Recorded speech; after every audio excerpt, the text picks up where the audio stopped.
Sumalakay ang mga Hapon. Nanganganib ang ating tahanan. Master, ano po ang dapat nating gawin? Magtiis muna kayo? Magtiis pa tayo ng kaunti.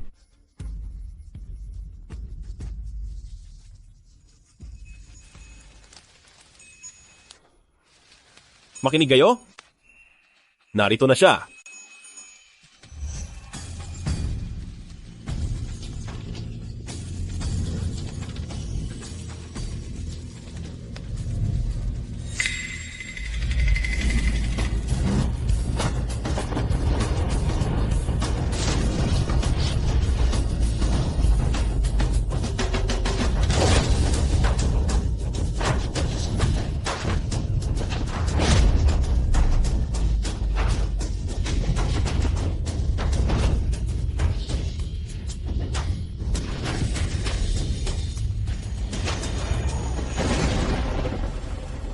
Master, ang batang babaeng ito, sino ba talaga siya? Ang mga pilak na kampanilya ang magbubukas ng landas. Suot ang mga kagamitang pangritual. Naglalakbay sa daigdig ng tao. Siya ang katarungan ng daigdig. Ang puso ng sanlibutan. Siya ang banal na shaman.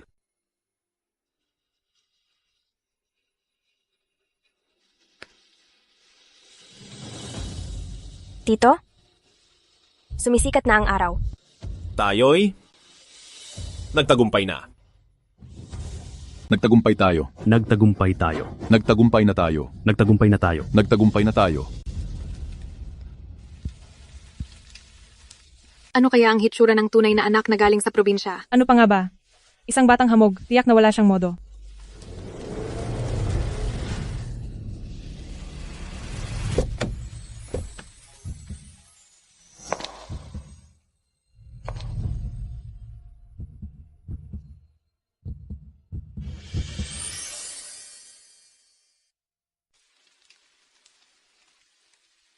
Hindi ko inakala na muling nabuhay ako matapos ang 80 taon.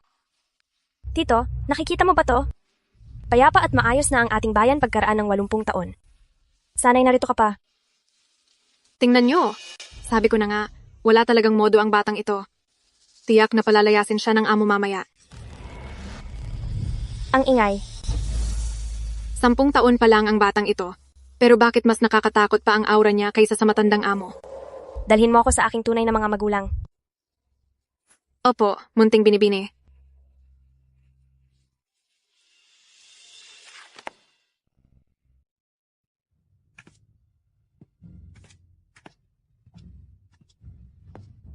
Amo, ito po ang ating panganay na binibini na kakarating lang mula sa probinsya.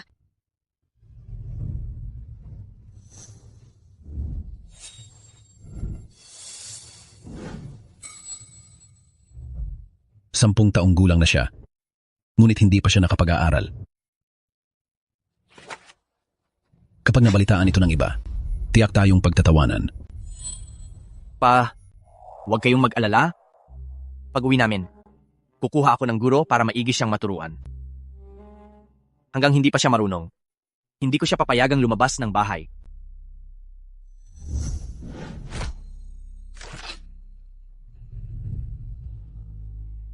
Apo ba siya ng mga Hapones? Ang batang ito, matagal na siyang nawalay sa atin. Kaya wala talaga siyang asal. Kaya nararapat lang turuan. Papa, huwag niyo pong sabihin yan dahil lumaki sa probinsya si ate. Kaya di nakatakataka kung bakit wala siyang modo. Matapos siyang madukot noon ang kanyang mga magulang, ay agad kumuha ng ampon bilang kapalit niya. Tunay na nakakaawa. Ate, ano ba tong suot mo? Pati itong maskara? Mukhang nakakatakot. Baka matakot si Lolo. Itapon ko na lang to para sa'yo. Itong maskara? Hindi mo pwedeng hawakan. Ate, bakit mo nasabi yan? Para rin naman sa ikabubuti mo ito. Kaya ibigay mo na sa akin ang maskara. Mayabang.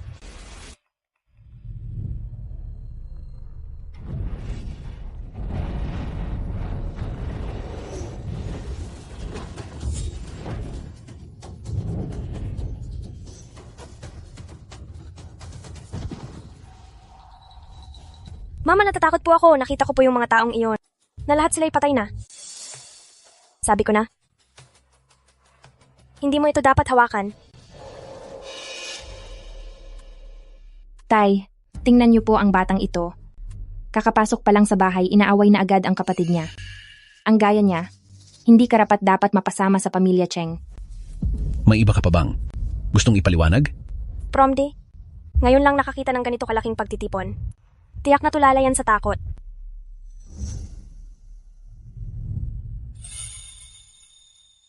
Ang tanging alam ko, kapag nagsasalita ang mga nakatatanda, hindi dapat humihirit ang mga bata. Di ko inakala na. Kahit lumaki ka man sa probinsya, marunong ka pa rin sa wastong asal. Anak ako ng pamilya Cheng. Nasa dugo ko ang lahing Cheng. Kahit hindi ako lumaki sa piling ninyo, ang mga bagay na nakaukit na sa aking pagkatao ay hinding-hindi na magbabago. Mahusay ang pagkasabi mo. Tunay kang ang apo ng pamilya Cheng. Mukhang si Lolo Cheng nga ang ulo ng pamilyang ito.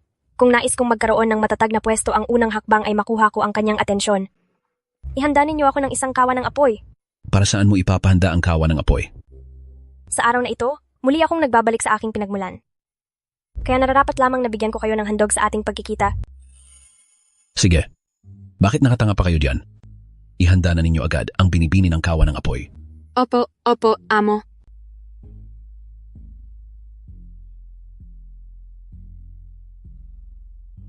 Binibini, narito na po ang kawa ng apoy na inutos ninyo.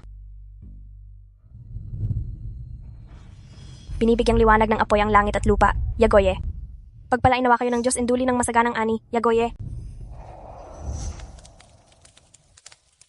Mabait na bata. Ipagdadasal ka ni Lola. Yagoy. Ang paraan ng pagdarasal ng batang ito ay hawig na hawig sa ginagawa ng lola ko noon.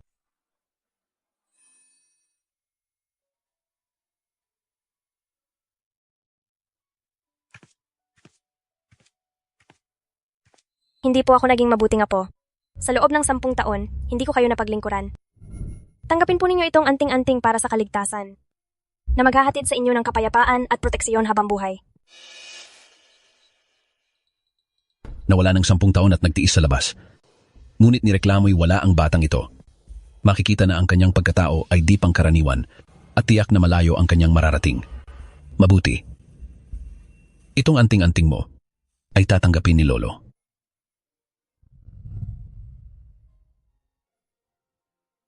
Iha, may iaabot din si Lolo sa iyo na regalo. 10% ng shares ng pamilyang Cheng.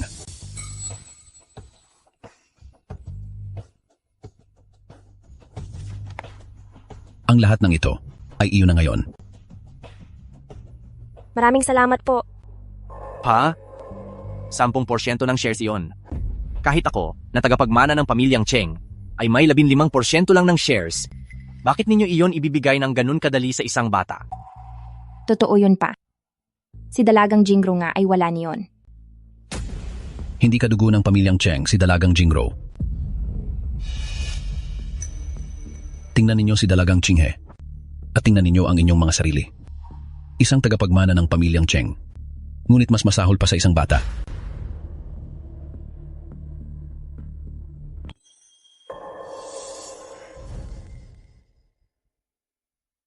At ikaw, natiyo niya, ayusin mo ang upo mo. Sobrang kalokohan ito. Tito.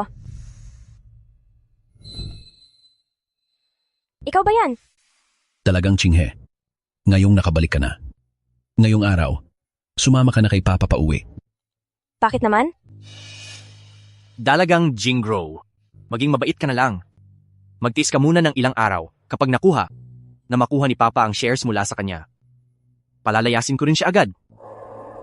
Lolo? Gusto kong palitan ang aking tagapag-alaga. Ano? Ikaw, sino ang nais mong ipalit? Siya. Cheng Xian. Ako ba? Anong sabi mo? Magpapalit ka ng tagapag-alaga? Gusto ko po siyang maging tagapag-alaga ko. Ako? Ang cute talaga ng batang ito. Pero ako ang prinsipe ng Jiangcheng na namuhay ng malaya sa matagal na panahon. Kapag inako ko ang batang ito, Hindi ba't makukulong na ako? Si Cheng Xian, wala namang ginawa kundi magkarera at magbasketball maghapon. Cheng Qinghe, huwag mong pagsisihan pag siya ang pinili mo. Pa, binigyan nyo na si Cheng Qinghe ng 10% ng sapi. Tapos kung hahayaan nyo siyang maging anak ng ikalawa kong kapatid, hindi ba't kitang-kitang ipapamana nyo na ang kumpanya sa kanya? Tingnan nyo nga siya ngayon. Anong itsura niya? Kaya ba talaga niyang maging tagapagmana? Tumahimik ka. Sobrang pasaway ni Xian araw-araw. Baka kapag inampun si Qinghe, magbago-bago naman kahit kaunti ang ugali niya. Iha, medyo hindi mo talaga maaasahan yung tito mo. Sigurado ka ba na gusto mo talaga siyang maging tagapag-alaga mo? Sigurado.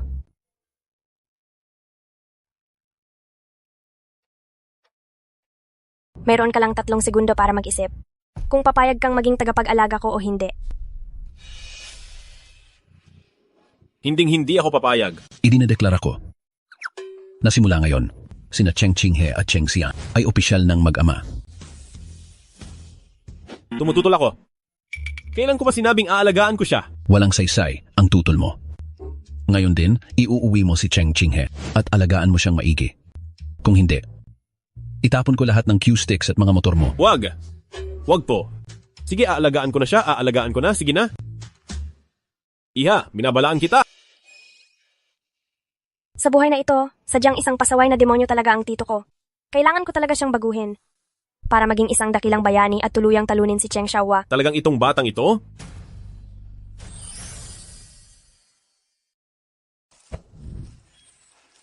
Sumang-ayon lang ako sa iyo kanina. Dahil lang sa isang palusot para sa matanda.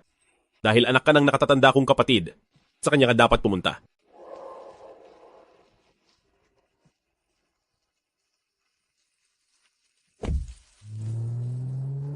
Kilalang pasaway ang pangalawang amo.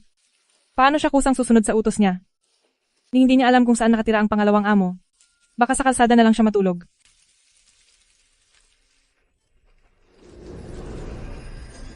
Sa Timog Kanluran,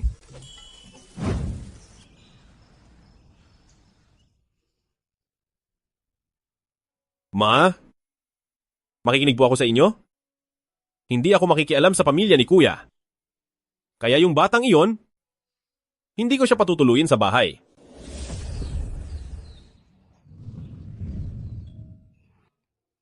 pangalawang amo, may batang babae sa may pinto na sinasabing anak mo raw siya at pinapabuksan kanya. Paanong nahanap ng batang iyon ang bahay ko? Siguradong si Matandang Cheng ang nagdala sa kanya rito. Ilabas niyo si Nadafu para takutin siyang umalis. Amo, bata pa naman yon. Paano kung masyado siyang matakot? Ang mga bata ang pinakamagaling manggulo.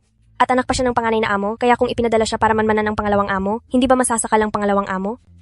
Pangalawang amo, ipabahalan niyo na ito sa akin at tiyak kong mapapaalis ko siya sa takot. Sige na! Akala niyo ba mahaharangan ako ng isang bakal na pinto? Hemp, batang hamak, ang anak ng pangalawang amo ay ako lang dapat ang magsilang. Kaya kailangan kitang paalisin ngayon.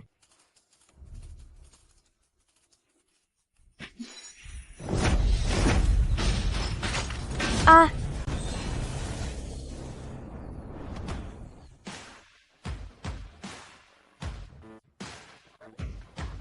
Ang bagal nyo namang magbukas ng pinto. Pangalawang amo, masama ito masama. Hala, nasa banyo ang amo? Anong nangyari? Umiiyak na ba ang bata at nais na niyang magpahatid sa mga magulang niya? Ha ha ha ha?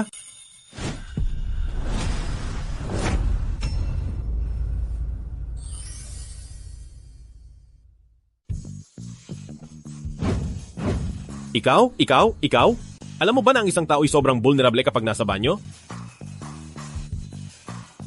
At saka, bahay ko to? Paano ka nakapasok? Sa mundong ito, kahit saan na gusto kong puntahan, walang lugar na di ko kayang pasukin. Bukod pa riyan, anak mo na ako ngayon, kaya syempre pwede akong pumasok. Itong batang babae na to. Hayaan mo na, hindi ka napapatulan ng ginoong ito.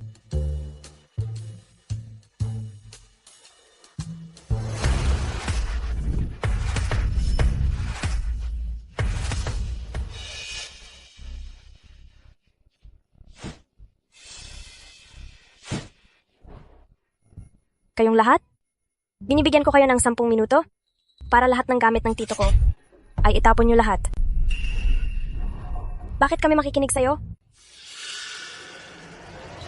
Dahil ako ang panganay na dalaga ng pamilyang Cheng? At ang villa na ito ay sa pamilyang Cheng, kaya may karapatan din akong patalsikin kayo. Munting binibini, gagawin na po namin kaagad? Dito. Doon, doon, doon.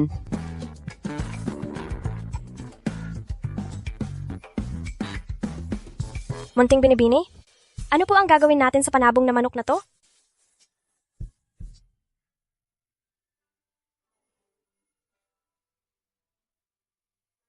Ang bango naman. Aling Liu, may masarap ka palang niluto? Bakit di mo sinabi sa akin? Tito? Tikman mo to. Tito? Ang tawag diyan. Parang narinig ko na yan kung saan. Hayaan mo na. Asakto lang.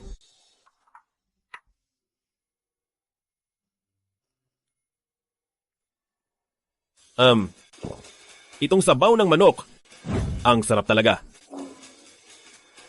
Oo nga, ang native na manok sa likod bahay. Talagang malinamnam at mataba. Nagawa mo pa talagang. Nilaga mo ang dakila kong general.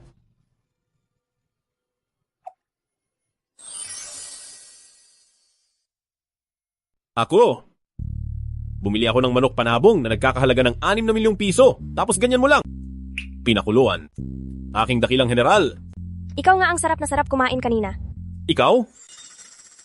Sige. Hindi ka napapatulan ng amo mo. Kung nais mong maging anak ko, kailangan mong sundin ang 3 tuntunin na ito. Una, bawal umiyak. Pangalawa, bawal maging maingay.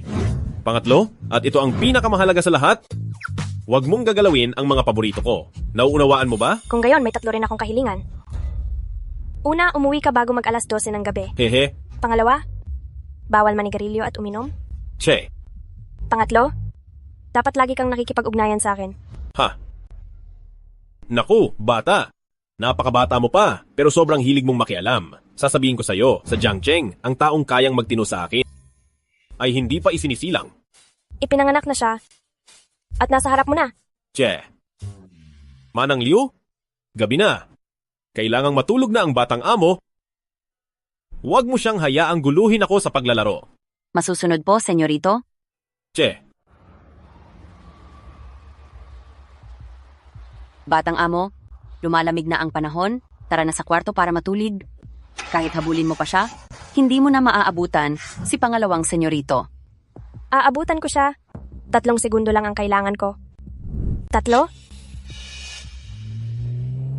2? 1? Ha?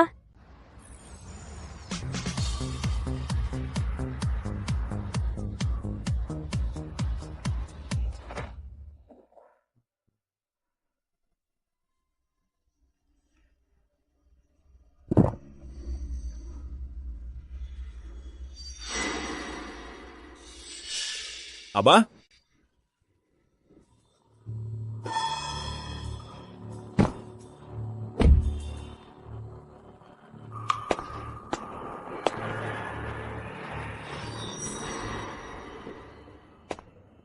Saan ba talaga galing ang tunog ng kuliling? Guni-guni ko lang ba yon?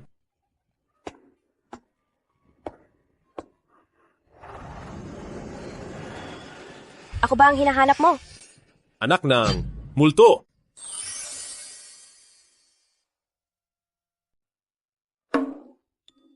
Cheng Ching He. Cheng King He. Talagang nakipagsabuatan ka pa sa mga bodyguard para pagtripan ako. Bumaba ka rito ngayon din?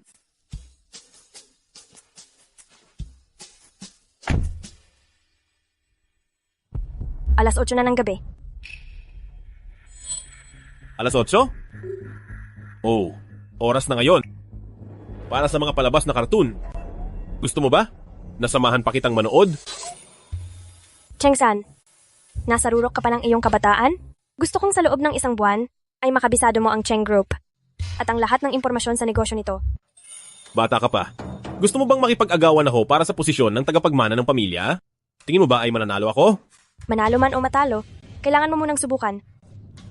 Dahil kapag malakas ka lang, mo mapoprotektahan ang mga taong mahal mo. Kapag pinatagal ko pa ang pakikipag-usap sa batang ito, matatapos na ang nightlife ko. Bahala na. Kailangan ko muna siyang pagbigyan.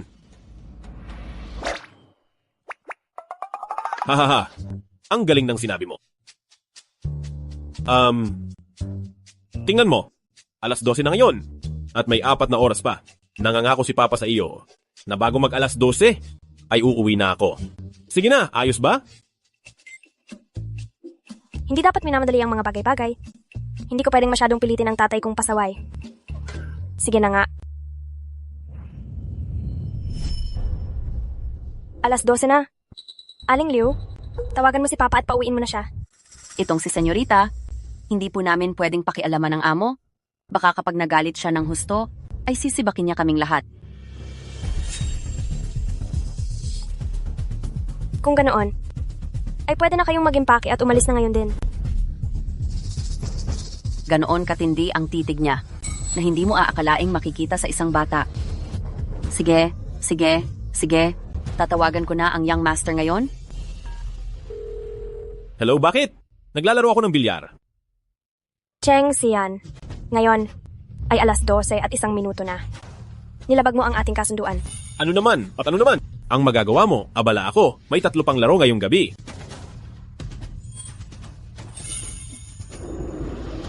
Dahil hindi uuwi si Papa. Kaya ako, mismo ang maghahanap?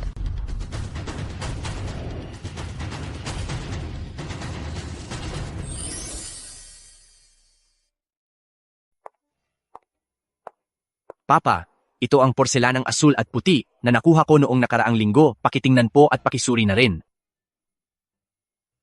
Lolo, masamang balita.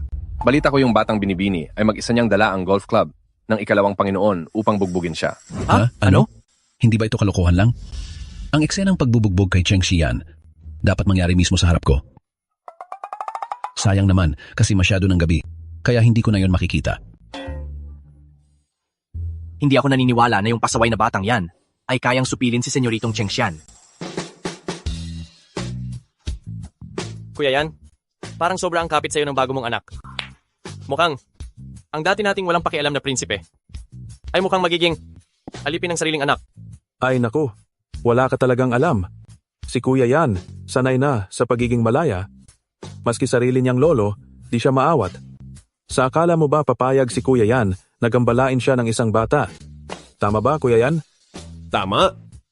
Isang batang babae na bagong salta lang sa bahay pero pinanghihimasukan na ako sa lahat. Kaya sumasakit na talaga ang ulo ko. Pero, ngayon, tinuruan ko siya ng mabigat na leksyon. Ngayon, sa akin, ay todo saludo na siya. Kuya Yan, kung ganyan nga, kapag kami magdidisiplina ng bata, kailangan naming matuto sa'yo. Hanapin niyo lang ako. May karanasan na ako.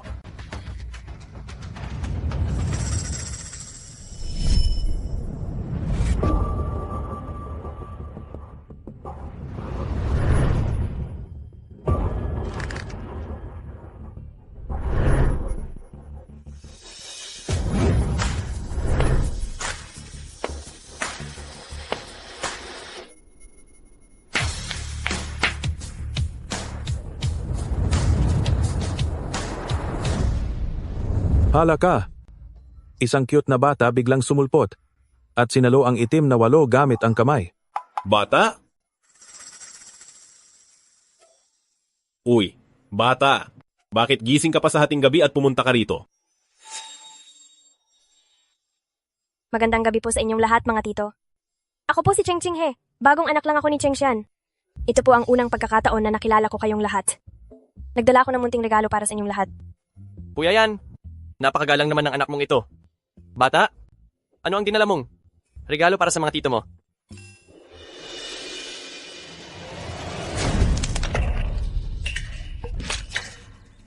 Ito, ang regalo ko para sa inyo. Kapag sa susunod, na hindi pa umuuwi, si Tatay lampas 12:00, ganito ang mangyayari. Sa inyo, katulad ng bolang ito. Kung balang araw, si tatay ko ay di pa bumalik pagkalipas ng alas 12. Magiging gaya ng bolang ito. Ang aabutin ninyo, Ito. Sadyang malakas siya. Kuya Yan, isama mo na ang anak mo pa uwi. Ang bola ay maaring mabasag, pero kami di dapat madurog. Ang bilis nyo namang bumaligtad? Puro kayong balimbing.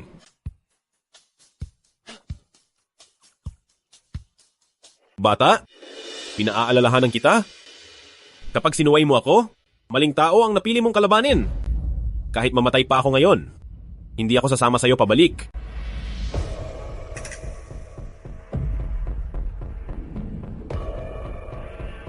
hindi ka pa rin susuko? Kung ganon, pustahan tayo. Pustahan? Ano ang nais mong ipusta? Doon tayo sa kinahuhusayan mo. Sa bilyar. Hahaha. Hahaha. Sige.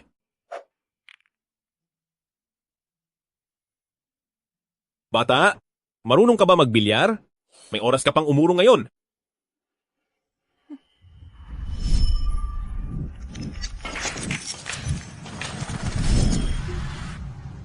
Kanina'y hindi, pero ngayon alam ko na. Mauna ka na. Sige. Pag natalo ka, huwag mong sabihin nandaya ako.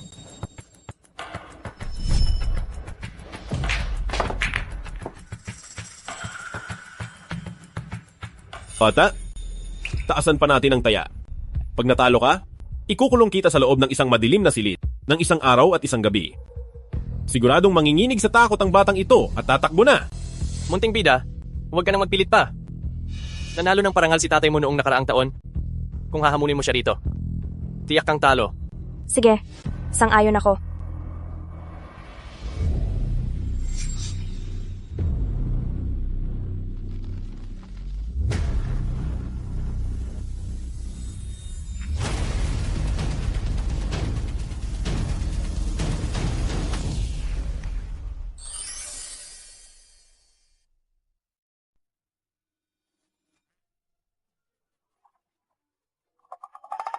Bakit tila iba ito sa Pearl Ball na nilalaro ko mula pa noong bata ako? Iha, hindi pa huli ang lahat kung susuko ka ngayon?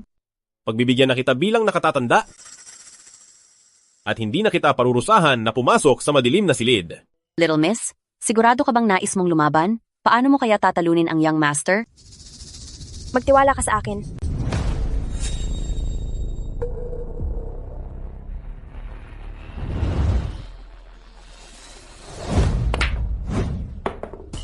Grabe, isang batang 10 taong gulang ang nakapasok ng bola sa isang tira lang. Bakit kailangang ipagdiwang iyan? Itong bata ay swerte lang ng baguhan yan. Ngayon, ipapakita ko sa inyo kung bakit hindi mo dapat hamunin ang nag-iisang hari ng bilyar na walang kapantay.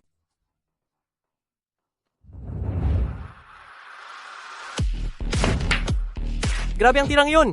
Talagang iba si brother yan.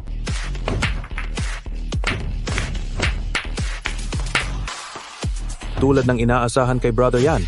Ang lupit mo, Brother Yan. Brother Yan, ang husay talaga ng pagkakapasok mo sa bolang iyon. Munting prinsesa, isang bola na lang ang natitira sa tatay mo ngayon. Kailangang maipasok mo ang lahat ng bola para manalo sa larong ito. Pero sa ngayon may 6 ka pang bola. Pinapayuhan kita? Huwag ka na makipagtagisan sa tatay mo dahil hindi mo siya matatalo. Iha, huwag mo akong sisihin na hindi kita binalaan na ang swerte ng baguhan ay di magtatagal. Nakapuntos ka nga ng isang bola, pero kailangang maipasok mo pa ang 6 na bola at ubos na ang swerte mo. Swerte? Hindi ako kailanman umaasa sa ganyan. Hanggang sa ngayon, matigas pa rin ang ulo ng batang ito. Kapag natalo siya mamaya, siguradong mahihirapan tayo kapag umiyak na siya.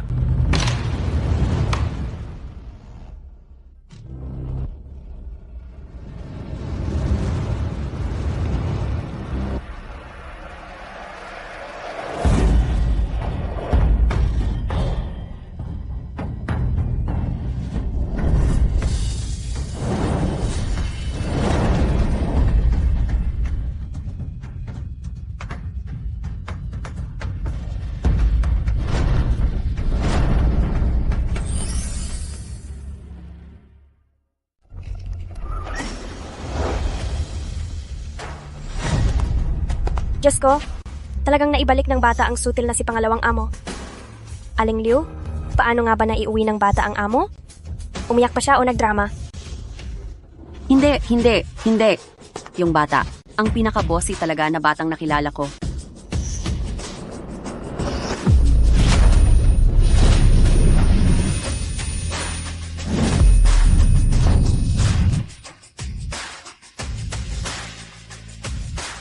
Kuya Yan, tanggapin mo na ang talo mo.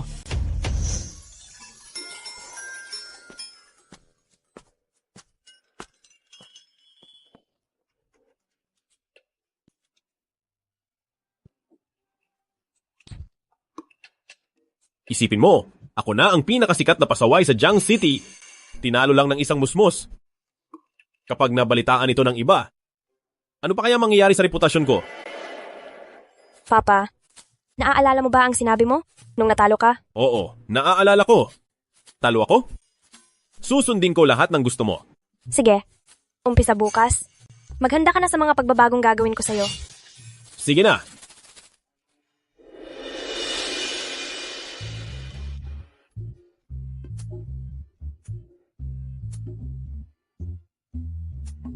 Sabi niya, bawal maglaro, pero maglalaro pa rin ako. Basta makauwi ako bago maghating gabi, para wala siyang masabi.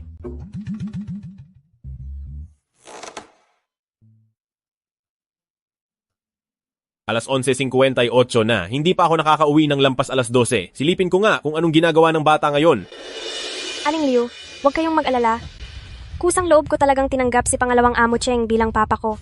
Ibig bang sabihin habang buhay nang sasama ang bata sa amo? Sa ngayon, ay hindi pa sigurado.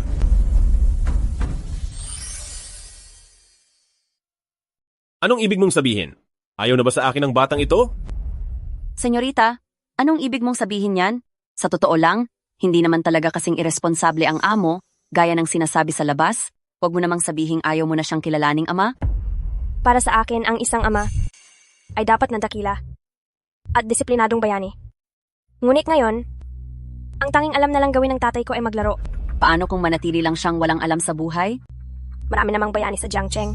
Kung putulin ko na ang aming ugnayan bilang mag-ama, hahanap na lang ako ng iba, di ba?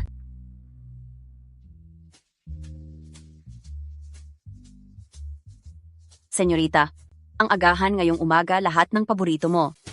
Papa, sabi ni Aling Liu na hindi ka raw nakatulog kagabi. May gumugulo ba sa'yo? Papa, bakit namumula ang mga mata mo? Wala to. Namimiss ko lang ang ilan sa mga manok ko. Ganun ba talaga kahalaga para sa'yo ang mga manok na iyon? Sinasayang lang ng mga iyon ang oras at pangarap mo.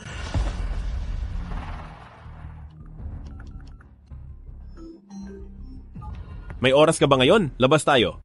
Sige, sa dati nating tagpuan na lang. Papa, dahil ba pinatay ko ang ilan mong manok? Kaya galit ka na sa akin? Tama ka. Talagang masama ang loob ko sa'yo dahil pinatay mo ang mga manok ko.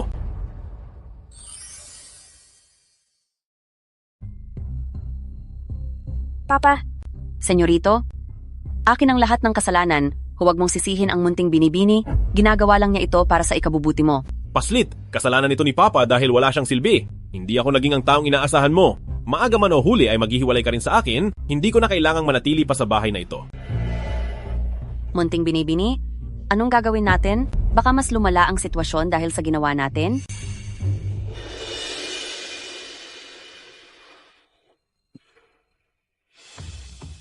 Kuya Yan, 2 oras ka na ritong umiinom, hindi tuloy tayo makapagbilyar. Ano ba talaga ang dahilan at pinapunta mo kami rito? Ayaw na sa akin ng anak ko. Ikaw na hindi pa ikinakasal, may intindihan mo kaya? Hindi naman ganoon. Kuya Yan, hindi ba ayos lang iyon? Ngayong wala nang hahadlang sa'yo. Magpakasaya na lang tayo gaya ng dati. Pero hindi ko alam kung bakit. Nakadarama ako ng ibang klaseng lungkot sa loob ko. Tama na ang pag-inom, Kuya Yan. Kung ganoon, bakit gusto makipaghiwalay ng anak mo sa'yo? Sabi niya, ang gusto niya ay isang bayani para maging ama. Samantalang ako ay isang taong walang narating sa buhay. Kuya Yan, sabihin mo sa akin ang totoo. Gusto mo ba talagang manatili ang anak mo sa tabi mo? Siyempre. Ang magkaroon ng ganito ka-cute na anak na babae, napakalaking kasiyahan iyon. Kuya Yan, Kung talagang gusto mong manatili ang anak mo sa tabi mo, bakit di mo subukang maging mabuting ama? Baka sakaling may mabuting mangyari. Mama! Siyan, magulo ang pamilya, Cheng. Hindi tayo babagay doon. Ayaw ni Mama na makipag-agawan ka sa Mana. Gusto ko lang naligtas ka at mamuhay ng masaya. Nauunawaan ko, Mama.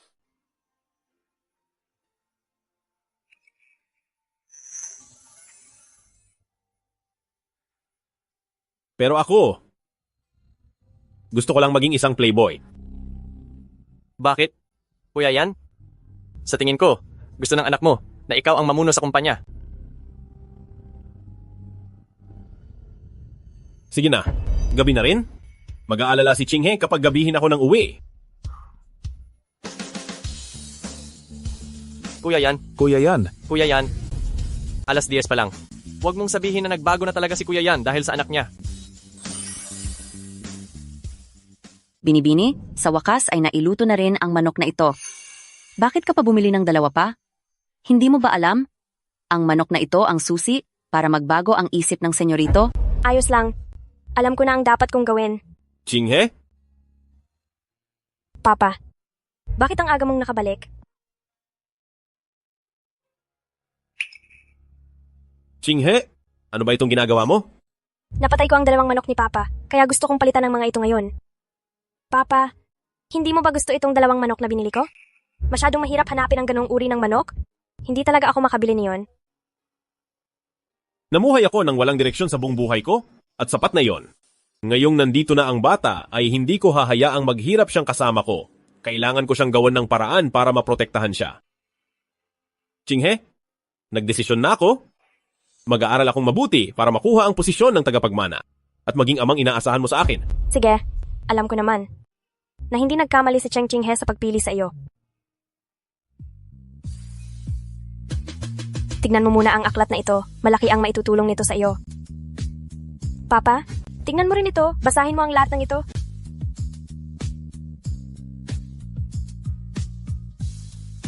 Ito ang chart ng organisasyon ng kumpanya.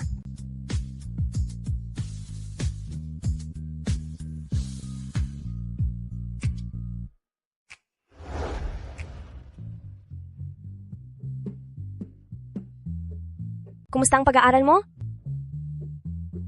Sige, tanungin mo ako kahit ano. Sige, itatanong ko sa iyo. Bakit nga ba nabaon sa hirap ang grupong Cheng? 3 taon na ang nakakaraan. Ibinibigay ng tatay ko? Ang kumpanya sa kuya kong si Cheng Xiaohua gusto niyang bumuo ng bagong proyekto sa parmasyutiko. At basta na lang namuhunan ng 1 bilyon at 500 milyong piso, matapos mabigo ang pamumuhunan, ay nalugi ng malaki ang kumpanya. At nagsimula ng proyekto sa matalinong pagmamanupaktura. Magaling. Itatanong ko uli sa'yo, paano muling mapapaunlad ng grupo ang negosyo sa gamot? Sa ngayon, ang tatay ko at ang kuya ko pa rin ang may hawak sa kumpanya. Kahit gusto kong gumawa ng paraan, wala akong kapangyarihang makialam. Hindi. Ang kailangan natin ay mga koneksyon. Darating na ang kaarawan ni Lolo. Ito ang tamang pagkakataon para makakuha tayo ng mga kakampi.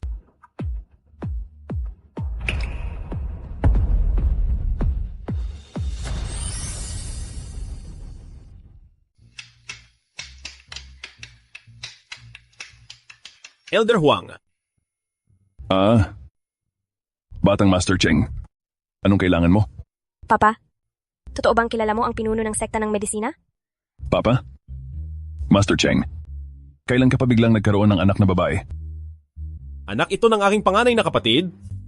Humanga sa aking galing, kaya't itinuring na niya akong ama. Nga pala, Elder Huang, pumarito ako upang humiling ng isang 1,000 taong gulang na ginseng bilang regalo. Mayroon ba kayo? 1,000 taong gulang na ginseng? Hindi ko inakalang ang isang katulad mong palikeros ay iisiping maghandog ng regalo para sa kaarawan ng iyong ama.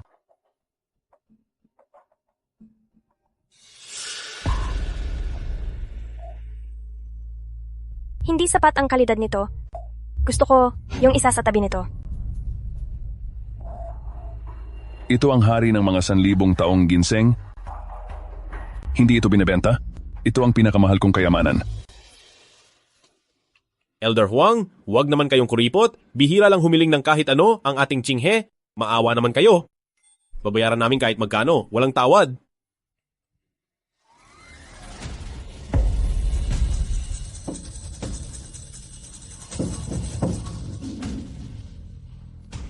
Dalagita, ang estilo mo sa paggamit ng bone flute. Maaaring may kaugnayan ka sa maalamat na Shaman Saintes? Paano mo nalaman?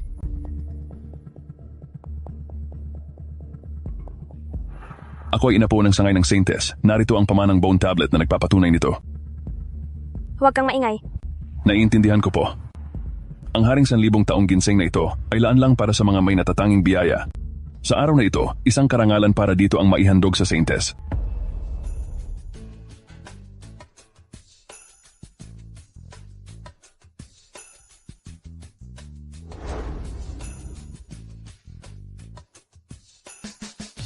Sabi ko na sa'yo, Chinghe, ang tawag kay Papa bilang pambansang playboy ay di biro. Kahit saan ako magpunta, dinudumog ako ng mga tagahanga. Tagahanga ko lang si Elder Huang. Kusang ibinigay niya sa'yo ang ginseng bilang regalo sa ating unang pagkikita. Hindi ba? Chinghe, kung may gusto ka, sabihin mo lang kay Papa. Ang mga tagahanga ni Papa na bahala roon para sa'yo. Wow! Ang galing talaga ni Papa. May tagahanga pang nagbigay ng ganito kamahal na ginseng. Siyempre naman, tingnan mo naman kung sino ang Papa mo.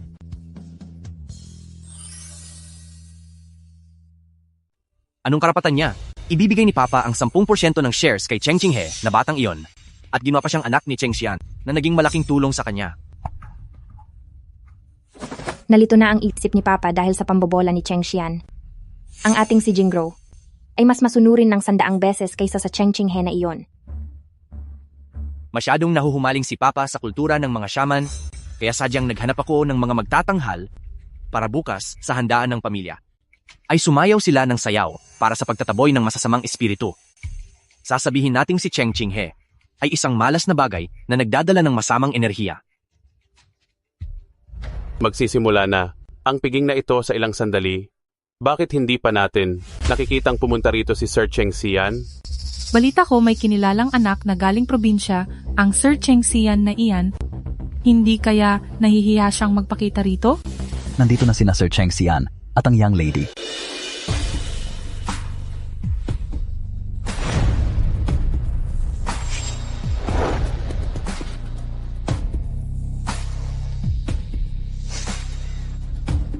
Ang taong iyan ay si Cheng Xian. Gumaganda ang itsura kapag maayos ang suot. Sa tingin na ito, mukha talaga siyang tagapagmana ng pamilya Cheng. Para siyang naging ibang tao. Xiao Hua, hindi kaya gusto niya talagang makipag-agawan sa'yo para sa posisyon ng tagapagmana ng Cheng Group? Anong silbi ng magandang hitsura? Wala naman itong laman. Ano bang gulo ang kaya niyang gawin? Hindi sigurado iyan. Sa tulong ko, siguradong ikaw ang matatalo sa huli. Buisit na bata? Ikaw. Sana ay maging kasing tatag ng puno ang iyong buhay at mabuhay ng napakatagal. Papa, magbigay galang ka na kay Lolo. Kahit ang mga salita ko ay hindi pinapakinggan ng rebeldeng anak na ito, paano niya susundin ang sinasabi ng isang batang babae? Pa? Maligayang kaarawan. Nagbigay galang nga talaga siya sa akin. Oras na para sa pag-aalay ng mga regalo. Nagbibigay ako ng isang gintong kabayo. Sana ay maging kasing lawak ng dagat ang swerte ni Lolo Cheng at kasing tatag ng bundok ang kanyang buhay. Nagbibigay ako ng isang jade ruyi. Kami ni Papa ay nagreregalo kay Lolo ng 1,000 taong gulang na ginseng. Sana ay laging malusog ang katawan ni Lolo at mabuhay ng 100 taon.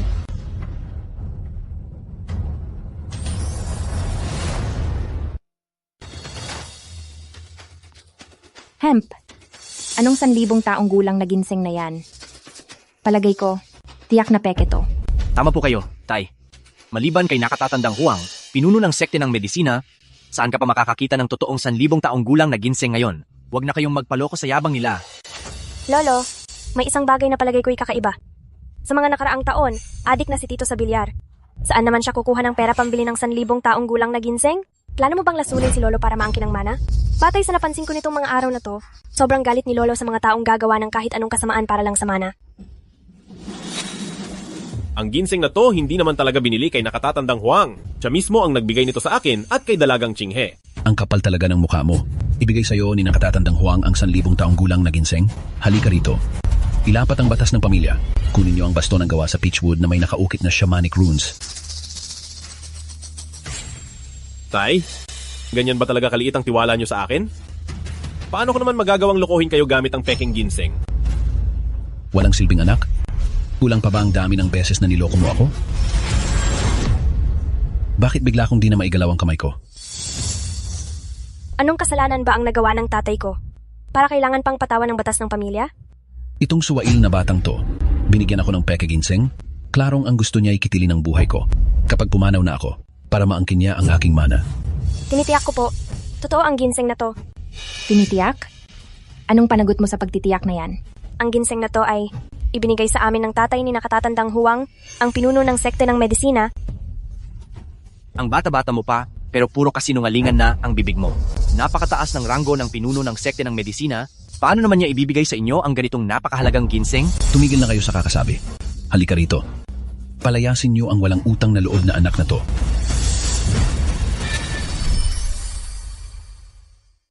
Palayasin ninyo ang walang utang na loob na anak na ito. Hindi nyo na kailangang gawin iyan. Kusang loob kaming aalis. Anak, halika na! Hinahamon ko kayo sa isang pustahan.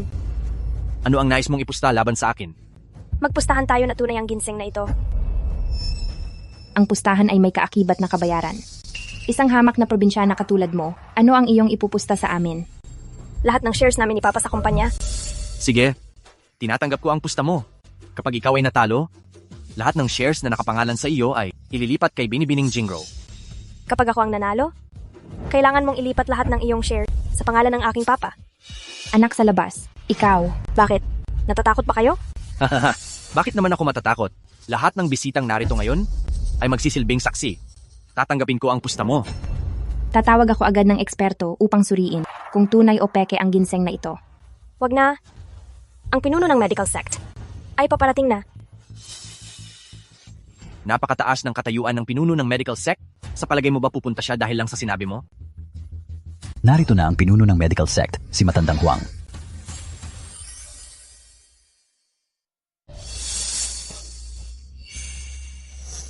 Talagang dumating si Matandang Huwang. Aba, hindi ko alam na darating pala si Matandang Huwang. Pasensya na po at di kita nasalubong ng maayos. Ang mabait mong apo ay sadyang nag-imbita sa akin para dumalo sa iyong kaarawan. Siya nga pala. Siya ay duman pa sa akin para hanapan ka ng 1,000 taong gulang na ginseng. Di ko lang alam kung natanggap mo na ba iyon. Ano? Totoo pala yung ginseng na iyon? Natanggap ko na. Kanina lang, ay pinupuri ko pa ang aking apo. Matandang Cheng, ang iyong apo sa hinaharap ay siguradong magiging kahanga-hanga. Dapat mo siyang pahalagahan ng lubos. Tiyak na makapagbibigay siya sa Korporasyong Cheng ng malaking benepisyo. Salamat po. Buti na lang at hindi natuloy ang parusa kanina. Kung nagsumbong pa si Dalagang Chinghe, baka tuluyan ko pang nainsulto si Matandang Huwang. Hindi maaari. Hindi ko hahayaang ang hamak na babaeng ito mula sa probinsya ay maagawang pansin na para sa akin. Lolo, si Dalagang Jingro ay may handog din para sa inyo. Oh, anong handog naman ang ibibigay mo sa akin? Alam ko na gustong-gusto ni Lolo ang kultura ng mga shaman. Kaya naman, kaming dalawa ni Papa ay sadyang naghanap ng apo ng banal na birhen ng Diyos. Ngayong gabi, sa gitna ng handaan, ay magsasagawa ng sayaw na pantaboy sa masamang espiritu para kay Lolo upang mawala ang kamalasan at matiyak ang inyong mahabang buhay. Sayaw na pantaboy sa masama? Mukhang para sa akin ito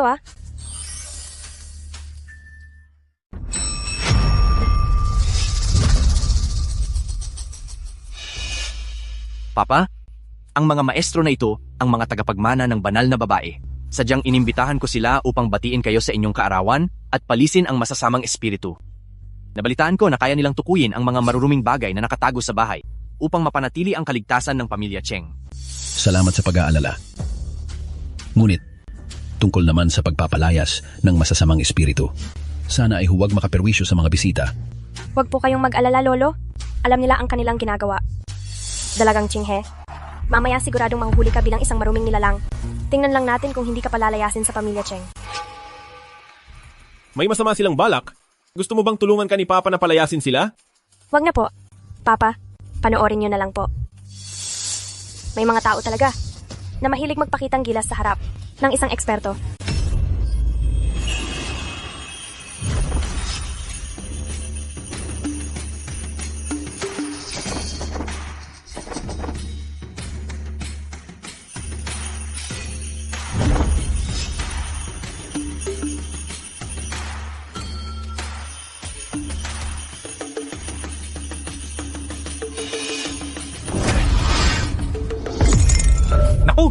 Isa siyang maruming nilalang na nagdadala ng kamalasan. Kapag nanatili siya rito, tiyak na malalagay sa panganib ang pamilya Cheng. Ano? Dalagang Chinghe? Dalagang Chinghe, paano ka naging isang maruming nilalang? Umalis ka na agad sa pamilya Cheng. Huwag mo kaming idadamay. Talagang malas ang mga taga-probinsiya. Umalis ka na agad. Ano bang kalokohang sinasabi mo? Ikaw, Maayos naman si Dalagang Chinghe. May karapatan ba kayong siraan siya? Kung hindi itataboy ang maruming nilalang na ito, hindi kailanman magkakaroon ng katahimikan ang pamilya Cheng. Sa ganyang mumunting kakayahan, nagagawa mo pang magpanggap na tagapagmana ng banal na babae.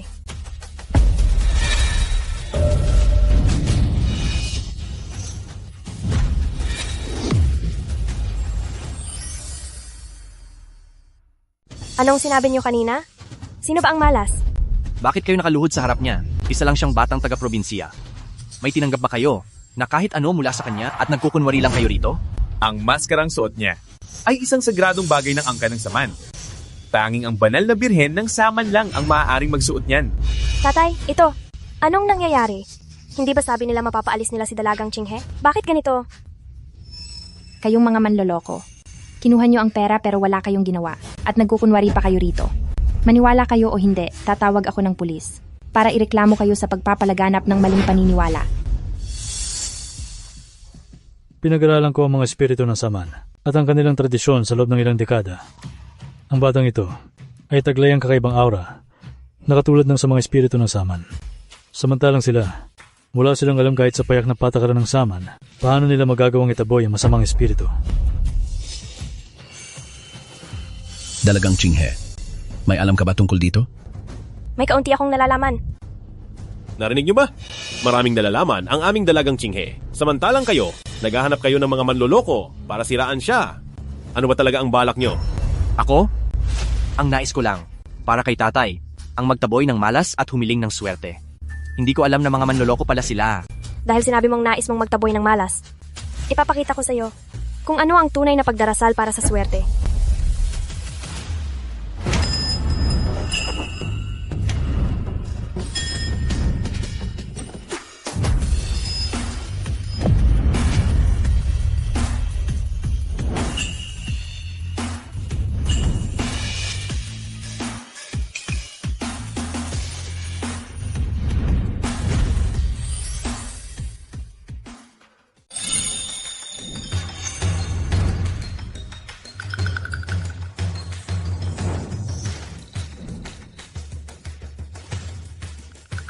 Kaunti lang talaga ang alam niyan, nagkukunwari pa siya.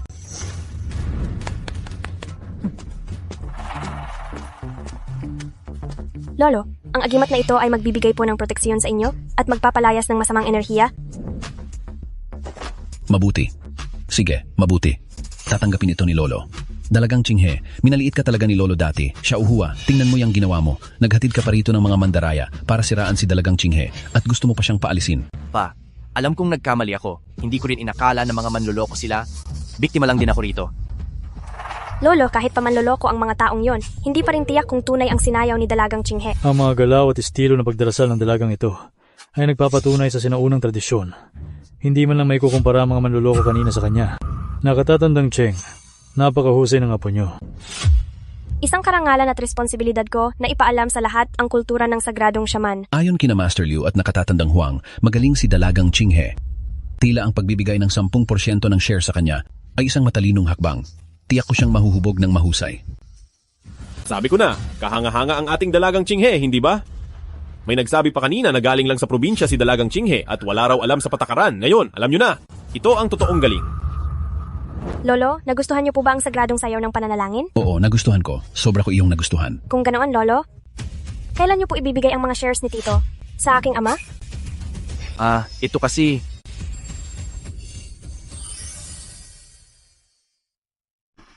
Kaya naman, Lolo, kailan niyo po ipapasa ang shares ni Tito? Kay Papa? Tama pa, hindi porke nangyari kay Cheng Jingrow. Kakalimutan nyo na ang pustahan natin, di ba? Si nakatatandang Huang mismo ang nagpatunay na tunay ang 1,000 taong ginseng na ito. Dalagang Chinghe, medyo malaki itong pustahan. Palitan na lang kaya natin ito. Bakit po hindi ninyo tinutupad ang pangako ninyo? Lolo, ikagagalak ko po kahit ano ang ibigay ninyo. Mukha yatang, para maging tagapagmana ng pamilya Cheng si Papa, kailangan ko pang higit na makuha ang tiwala ni Lolo. Cheng Xiaohua, Tiyakin mong wala akong mahuhuli kahit munting butas sa'yo. Naghatid ng karangalan si Dalagang Chinghe sa pamilyang Cheng ngayong araw. Ipinagkakaloob ko sa iyo ang mansyon sa Timog Lungsod, halagang 8 bilyong piso. Grabe, 8 bilyon? Ang tindi talaga ng pagiging galante ng matanda. Maraming salamat po, Lolo. Ipagpapatuloy ko po ang aking pagsusumikap para makapagsilbi sa Korporasyong Cheng. Kahit hindi ko nakuha ang mga share ni Kuya, madalang namang maging ganito kagalante ang matanda. Lolo, matagal ding inihanda ni Papa ang inyong kaarawan. Lakasan ko na po ang loob ko. Nahilinging bigyan ninyo rin si Papa ng anumang regalo. Sean, magpasalamat ka sa anak mo. Ibabalik ko muna ang posisyon mo sa kumpanya. Sa ngayon, sa susunod pag-aralan mo ng husto ang pamamahala ng kumpanya.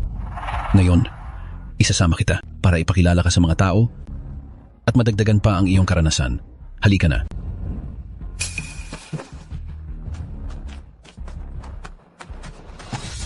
Hindi biro ang husay ng totoo mong anak na ipadama niya kay nakatatandang Cheng ang kahalagahan ng pangalawang amo.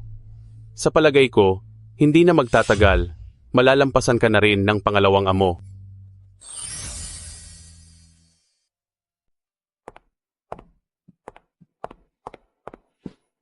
Hindi ko inasahang papayag si matanda na ibalik si Cheng Xian sa kumpanya. Sobrang ang swerte niya. Hindi na inisip ni tatay maging ang reputasyon ng kumpanya? Sa palagay mo ba ay dahil lang sa swerte, kaya siyang nakabalik sa pamunuan? Ito ba ay dahil kay Dalagang Chinghe? Simula nang bumalik si Dalagang Chinghe, una, kinuha niya ang 10% ng shares, pagkatapos, nakuha niya ang suporta ng pinuno ng sekta ng medisina pati ni Master Liu, at ngayon, tinulungan pa niya si Cheng Xian para makapasok sa core management. Hindi na natin siya dapat hayaang manatili sa tabi ng ikalawang kapatid dahil kung hindi, magiging mabigat siyang problema sa hinaharap. Pero sa naging trato natin sa kanya dati, babalik pa kaya siya? Anumang mangyari, sarili mo pa rin siyang kadugo at laman. Magbitiw ka lang ng matatamis na salita. Kapag lumambot ang puso niya, tiyak na sasama na siya sa iyong umuwi. Sige, gagawin ko yan agad.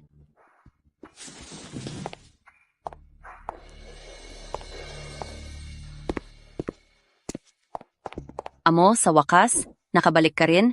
Nitong mga araw na wala ka, labis kang hinanap ng batang binibini at hindi siya tumigil sa pag-iyak. Umiiyak si Dalagang Chinghe? Sigurado? Miss na miss niya ako?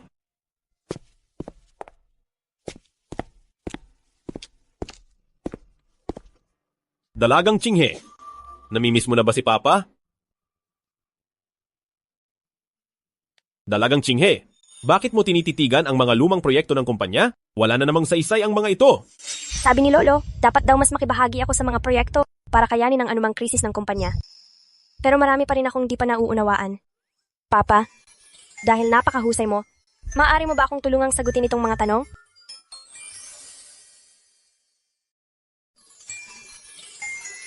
Pa, ang galing-galing niyo po.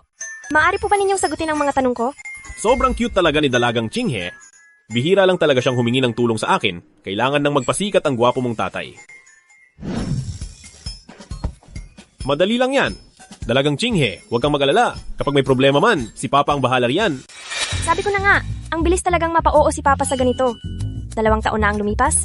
Bakit hinayaan ng kumpanya ang real estate na nagkakahalaga ng 800 milyong piso sa halip ay gumastos ng 8 bilyong piso para mag-invest sa isang bulok na lupa? Ang mga tanong ni Dalagang Chinghe sa akin dati, nasa profile na lahat. Pero sa mga proyektong ito, hindi naman ako kailanman nasali rito. Dalagang Chinghe, gusto mo bang hanapan ka ni Papa ng training class?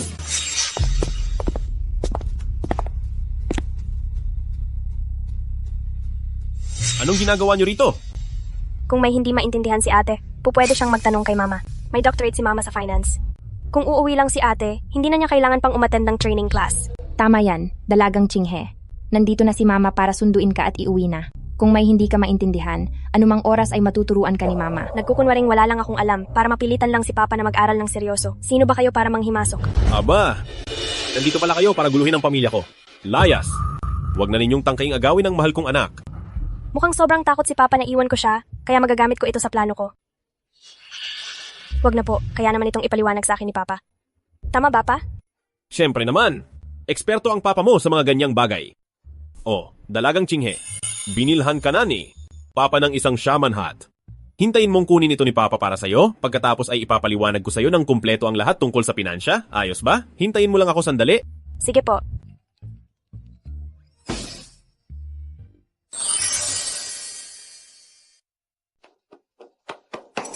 Pa, may isang mahalaga po akong tanong para sa inyo. Bakit ka nagmamadali? Mayroon talaga akong napakahalagang katanungan para sa inyo. Bakit nyo binili ang walang saysay na lupa na yon 2 taon na ang nakalipas? Wala ka naman talagang pakialam sa mga gawain ng kumpanya. Kapag isinama kita sa pamunuan, tiyak na malulugi ang buong kumpanya. Pakisagot na lang po ako. Kung hindi ninyo sasagutin, baka maagaw pa sa akin ang anak ko. Sino ang aagaw sa kanya? Huwag na po kayong mag-usisa kung bakit. Sabihin niyo na lang agad sa akin.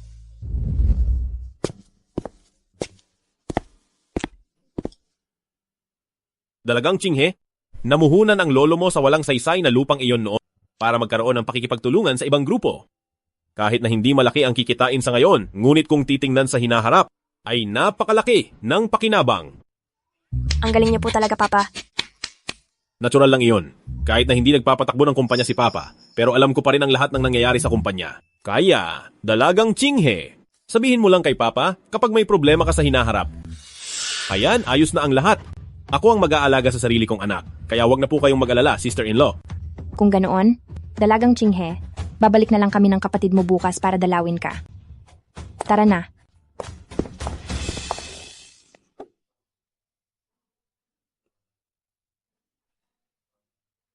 Napagod ka ba sa pag-aaral, Dalagang Chinghe? Tingnan mo itong sombrerong shaman na binili ko. Para sa'yo? Gusto mo ba ito? Mukhang ganitong paraan. Ang epektibo para mapilit si Papa na mag-aral. Opo, gustong-gusto ko ito.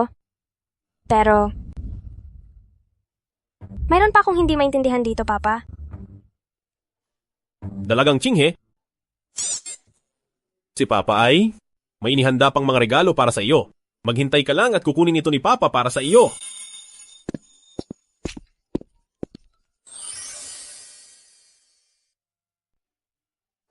Pa, seryoso na talaga ako ngayon. Ituloy mo lang ang pagsusulat mo, huwag mo na akong alalahanin.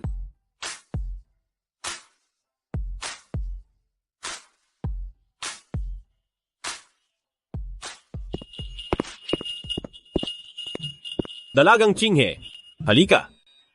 Tingnan mo ang damit na ito. Gusto mo ba ito? Opo, gusto ko po. Tamang-tama iyan sa'yo. Ipapaliwanag din ni Papa sa'yo ang tanong mo kanina. Ah, ganoon pala. Naiintindihan ko na. Kung ganoon pa, ano naman ang ibig sabihin nito? Tingnan mo naman ang pag-iisip ni Papa. May isa pa ulit akong espesyal na handog para sa'yo. Saglit lang.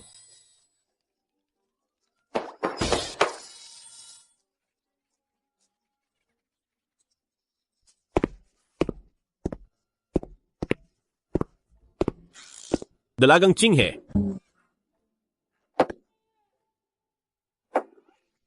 Papa, ano naman ba ang ibig sabihin nito? Kukuha pa si Papa ng isa pang regalo para sa'yo. Pa, halos na ibigay mo na sa akin ang lahat ng mga gamit mo. Kahit makumpleto man natin ang mga Dragon Ball, hindi pa rin natin matatawagan ang Dragon. Aray! Dalagang Chinghe? Sumasakit ang tiyan ni Papa. Ipapaliwanag ko sa'yo. Pagbalik ko galing banyo. Hintayin mo ako. Pa. Ano na naman ang di mo maintindihan?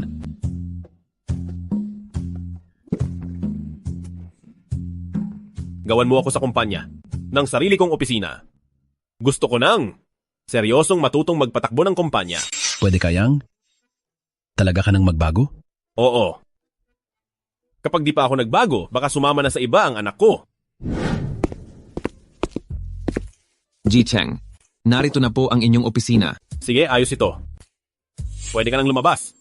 Sige po, Ji Cheng. Dalagang Chinghe, sa palagay mo, okay ba sa'yo?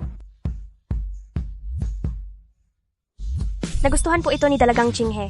Simula ngayon, sisipagan kong pag-aralan ang pamamahala ng kumpanya. Hinding-hindi ko pwedeng mawala si Dalagang Chinghe. Itong bata, posible kayang nagbago na siya dahil lang kay Dalagang Chinghe.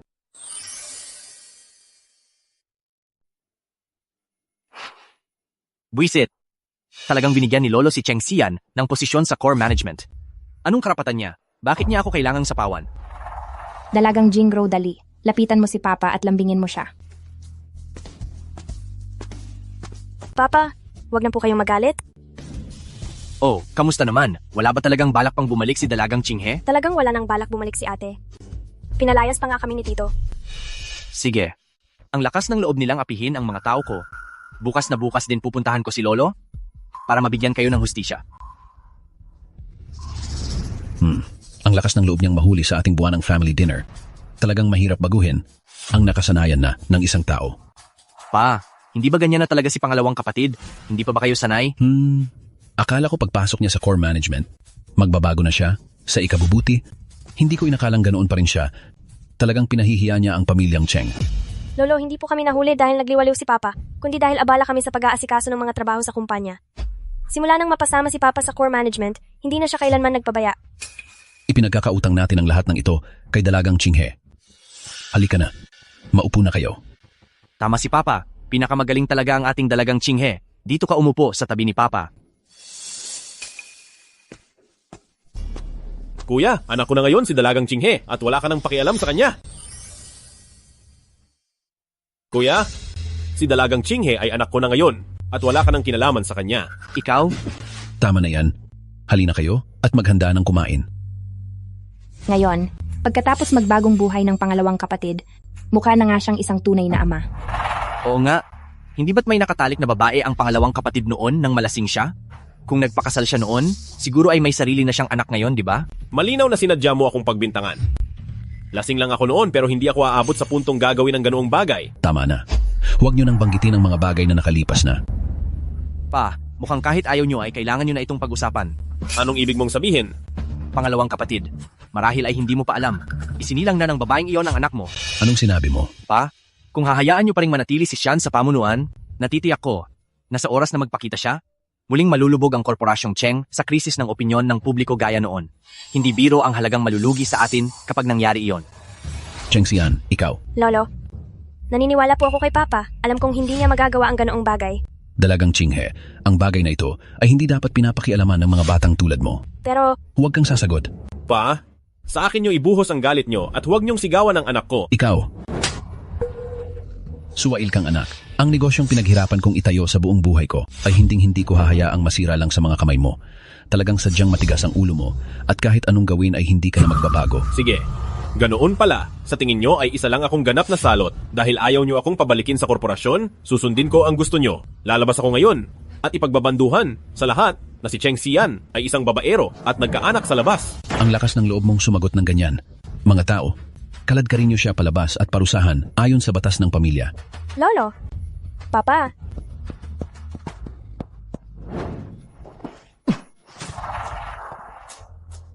Natakot ka ba, Dalagang Chinghe? Siguradong nagsisisi ka dahil pinili mo ang ganyang klaseng ama, di ba? Kung gusto mong bumalik ngayon, papayag naman ako. Basta sumunod ka lang sa sasabihin ni Dalagang Jingro. hinding-hindi na ako babalik. Dahil sa pang-aapi niyo sa papa ko, sisiguraduhin kong pagbabayaran niyo ito. Papa, masakit pa ba? Dalagang Chinghe, huwag kang mangamba. Dahil kasama ko ang mabait kong anak, hindi na masakit kay Papa. Ikaw lang ang inaalala ko dahil sa dami ng plano mo para sa akin ay nauwi sa wala. Papa, magpahinga ka at magpagaling. Ipinapangako sa iyo ni Dalagang Chinghe. Ano mang mangyari, ang pwesto bilang tagapagmana ng pamilyang Cheng ay tiyak na mapupunta sa iyo.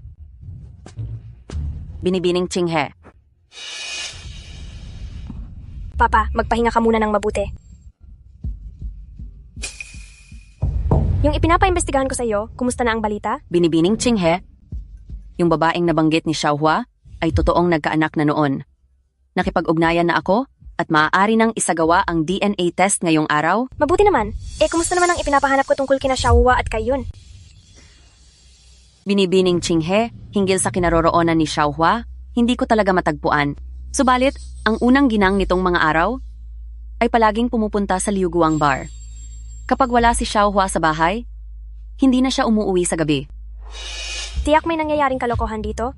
Samahan mo ako at sisilipin natin. Opo.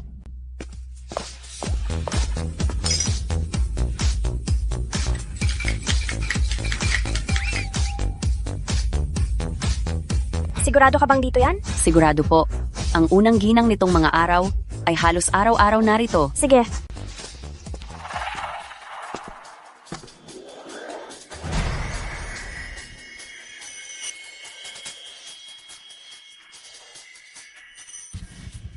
Ang tapang din ni Kayun na mag-arkila ng mga male model sa bar, sinasira niya ang reputasyon ng kumpanya. Kapag malaman to ni na Lolo at Xiaohua, tiyak na magkakagulo rito.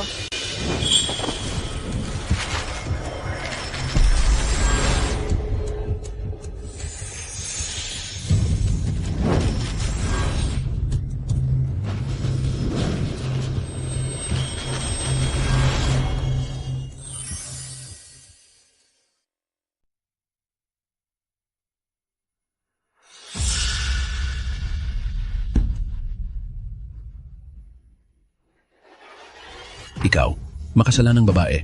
Simula ngayon, lumayas ka na sa pamilyang Cheng nang walang kahit anong bitbit. Tatay. Shahua, mag-asawa tayo. Nakikiusap ako sa'yo. Tulungan mo akong pakiusapan si tatay. Ngayong araw, maghihiwalay na tayo. Kayong mga tauhan, dalhin ninyo siya sa lalawigan. Simula ngayon, hindi na siya muling makakabalik sa pamilyang Cheng. Shahua. Shahua, hindi mo ito pwedeng gawin. Shahua. Shahua. Lolo, nalaman na rin ng apo ninyo ang totoo tungkol sa pagkalasing ni tatay 2 taon na nakalipas. Umamin na ang babaeng iyon na lahat ay pakana ni Cheng Xiaohua. Nagpa-paternity test rin ang apo ninyo. Hindi talaga anak ni tatay ang batang iyon.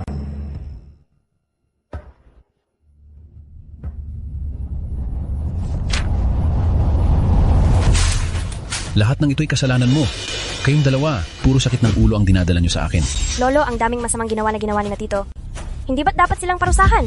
Ngayong nagbabangayan ng magkapatid, ay tiyak na maaapektuhan ang interes ng Cheng Corporation. Maingat na nagmamasid si Chinghe dito, kaya kailangan ko munang pakalmahin siya. Simula ngayon, ililipat ang lahat ng iyong mga shares sa pangalan ni Xian. Ang iba pa'y, pag-uusapan na lang kapag humupa ang issue. Tay, Lolo, wala bang kaparusahan? ikaw, suwail na anak, ikaw? Makalipas ang 2 araw, ay pupunta ang pamilyang Cheng sa press conference ng Korporasyong Shen. Ibaon muna natin sa limot ang usaping ito.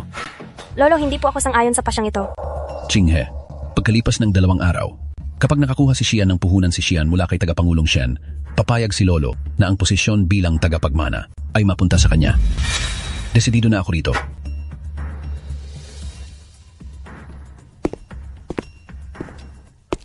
Dahil lamang sa mga sabi ni Cheng Xiaohua, hinayaan ni Lolo na magdusa si tatay sa hapdi ng parusang pampamilya.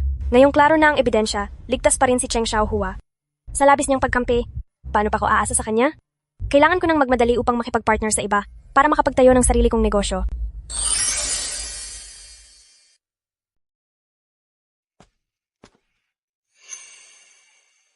Chinghe, heto.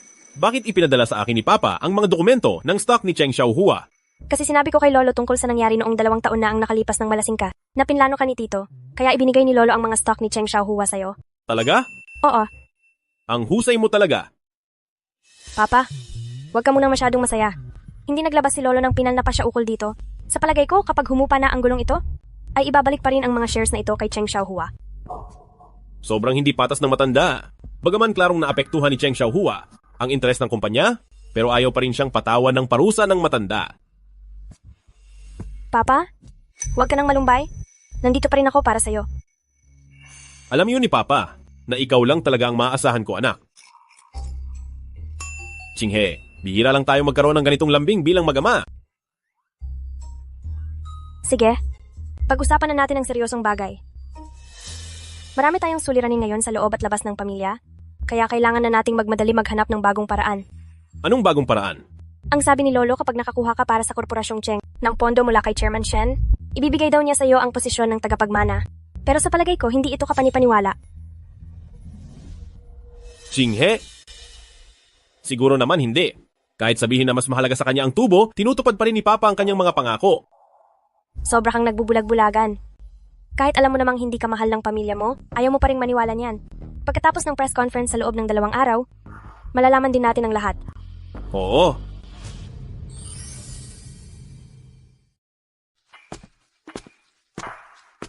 Nandyan lang si Chairman Shen.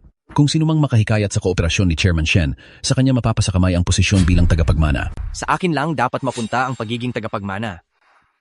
Papa, sasama rin kami. Sige. Tara na. Magandang araw po, Chairman Shen. Oh, anak niyo po ba ito? Oo. Ang bait at napaka-cute niya. Tamang-tama, nandito rin si Dalagang Jingro. Halika, maglaro kayong dalawa. Laro tayo. Hindi nakakapagsalita ang anak ko. Medyo mahiyain siya. Pagpasensyahan niyo na. Pipi pala siya. Pamilya Cheng, ganito ba kayo pinalaki? Si Shen Yue lang ang nag-iisa kong anak. Siya rin ang tanging tagapagmana ng Shen Group kahit hindi man siya makapagsalita habang buhay. Hinding-hindi ko hahayaang maliitin siya ng kahit sino man. Chairman Shen, ang mga babaeng anak ay balang araw mag-aasawa at aalis din. Sapat ng palayawin lang sila. Ngunit ang posisyon ng tagapagmana ay para sa anak na lalaki. Mas mainam Habang bata ka pa, magkaanak ka na agad ng isa pang lalaki. Napakakitid ng pananaw. Sinong nagsabing lalaki lang ang maaaring humawak ng kapangyarihan? Ang mga babae ay kayang ring magtagumpay sa sarili nilang karera. Tama ang sabi ng batang ito. Anak ka ba nino? Siya.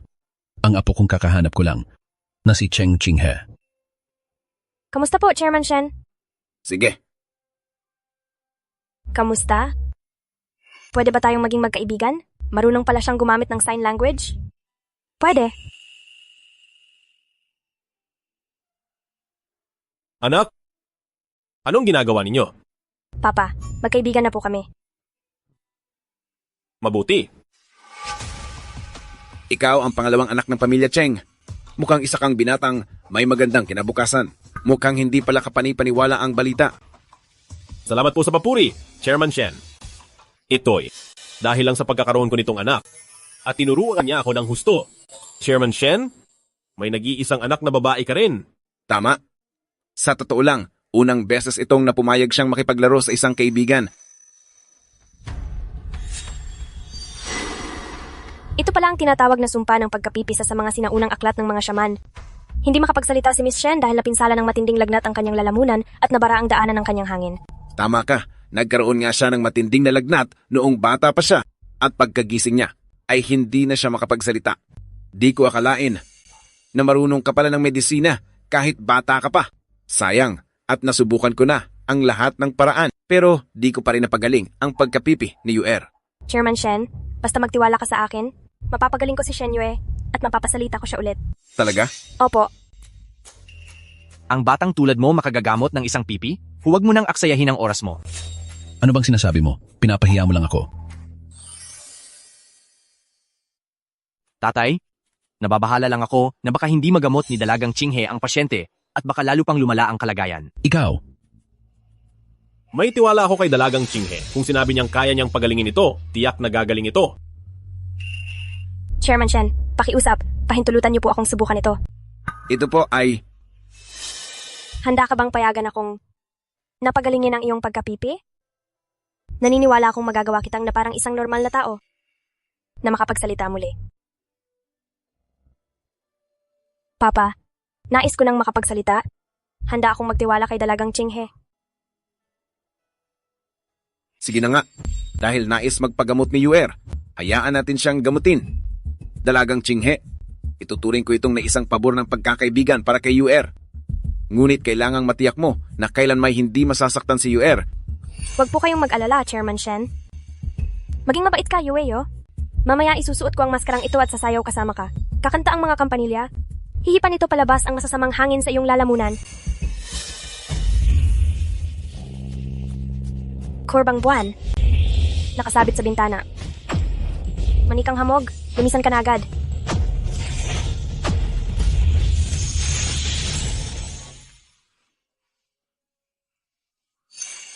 Yuer, sumunod ka sa akin? Papa, naririnig mo ba ako? Yuer, ikaw ba? Talaga bang maayos na ang lalamunan mo? Dali, bilis, hayaan mong matingnan ka ni Papa ng maigi. Pa? Yuer. Chairman Shen, wag po kayong magmadali. Hanggat patuloy kong ginagamot si Miss Shen sa loob ng isang buwan, tiyak na babalik siya sa dati. Mabuti. Lubos akong nagpapasalamat sa iyo. Second young Master Cheng, hindi ko akalaing mayroon ka palang anak na mahusay sa panggagamot. Siguraduhin mong mahasa pa siya ng husto. Tiyak magkakamit siya ng malaking tagumpay balang araw. Tama yan. Kapag nagkaroon ako ng sariling kumpanya, si Dalagang Chinghe ang siguradong magiging unang tagapagmana. Noon pa man, hindi naman nagpapahuli ang mga babae sa mga lalaki. Director Shen, maaari ring magmana ng negosyo ng pamilya ang kababaihan. Isang tunay na matalinong dalaga. Dahil dyan, ipinahahayag ko na ang inyong korporasyong Cheng ang magiging pangunahing katuwang namin sa proyektong ito. Mahusay. Maraming salamat, Director Shen. Maraming salamat po. Lolo, nakuha na namin ni Papa ang pakikipagtulungan ng Shen Group para sa kumpanya, kaya dapat mapunta na kay Papa ang posisyon bilang tagapagmana, di ba? Hindi pwede. Pa, Dapat sa akin mapunta ang posisyon ng tagapagmana. Lolo, kung ibibigay niyo sa kanya ang kumpanya, tiyak na mawawala sa isang iglapang dantaon na pundasyon ng pamilyang Cheng. Pa, naging tapat at masigasig ako sa trabaho sa loob ng maraming taon at wala kailanman naging problema sa buong kumpanya. Kung ibibigay niyo ang kumpanya sa kanya, parang nagsusugal lang kayo at hindi kayo pwedeng sumugal. Walang problema? Tito, sa sinasabi mong iyan, hindi ba nakakonsensya iyan? Pa, ang mga pagsisikap at pagbabago ko nitong mga nakaraang buwan, hindi nyo ba talaga nakita? Hindi ba nagkasundo na tayo na kung sino ang makakuha ng pakikipagtulungan, siya ang magiging tagapagmana? Pa, maraming taon nang naging bulakbol si Sian. Kahit pagabayan siya ni Dalagang Chinghe, mahirap na itong baguhin. Total nakuha na ang pakikipagtulungan sa pamilyang Shen. Mas ligtas kung ibibigay ang kumpanya kay Xiao Hua. Ganun pa man, hindi nito mabubura ang katotohanan na naging bulakbol ka ng maraming taon. So, sa tingin ko, si Xiao Hua muna ang pansamantalang magiging tagapagmana. Gaya nga ng inaasahan. Ano ngayon? Pangalawang kapatid? Kahit anong pilit mong lumaban, hindi mo pa rin matatalo ang kuya mo. Pa, pera at interes lang ba ang mahalaga sa inyo? At wala na talagang hustisya? Ang negosyong pinaghirapan ko ng ilang dekada ay hindi ko hahayaang masira sa mga kamay mo. Sabi ng ibang tao ay bulakbol ka. Kung ibibigay ko pa rin sa iyo ang grupo, hindi ko alam kung gaano karaming chismis ang maririnig ko pagkatapos kong mamatay. Desidido na ako rito. Mukhang sa paningin niya, wala talaga akong silbi. Papa, kung ganoon, kailangang buwagin ang luma para makabuo ng bago. Nakaranas tayo ng kawalan ng katarungan, kaya dapat nating bawiin ang nararapat sa atin. Tara!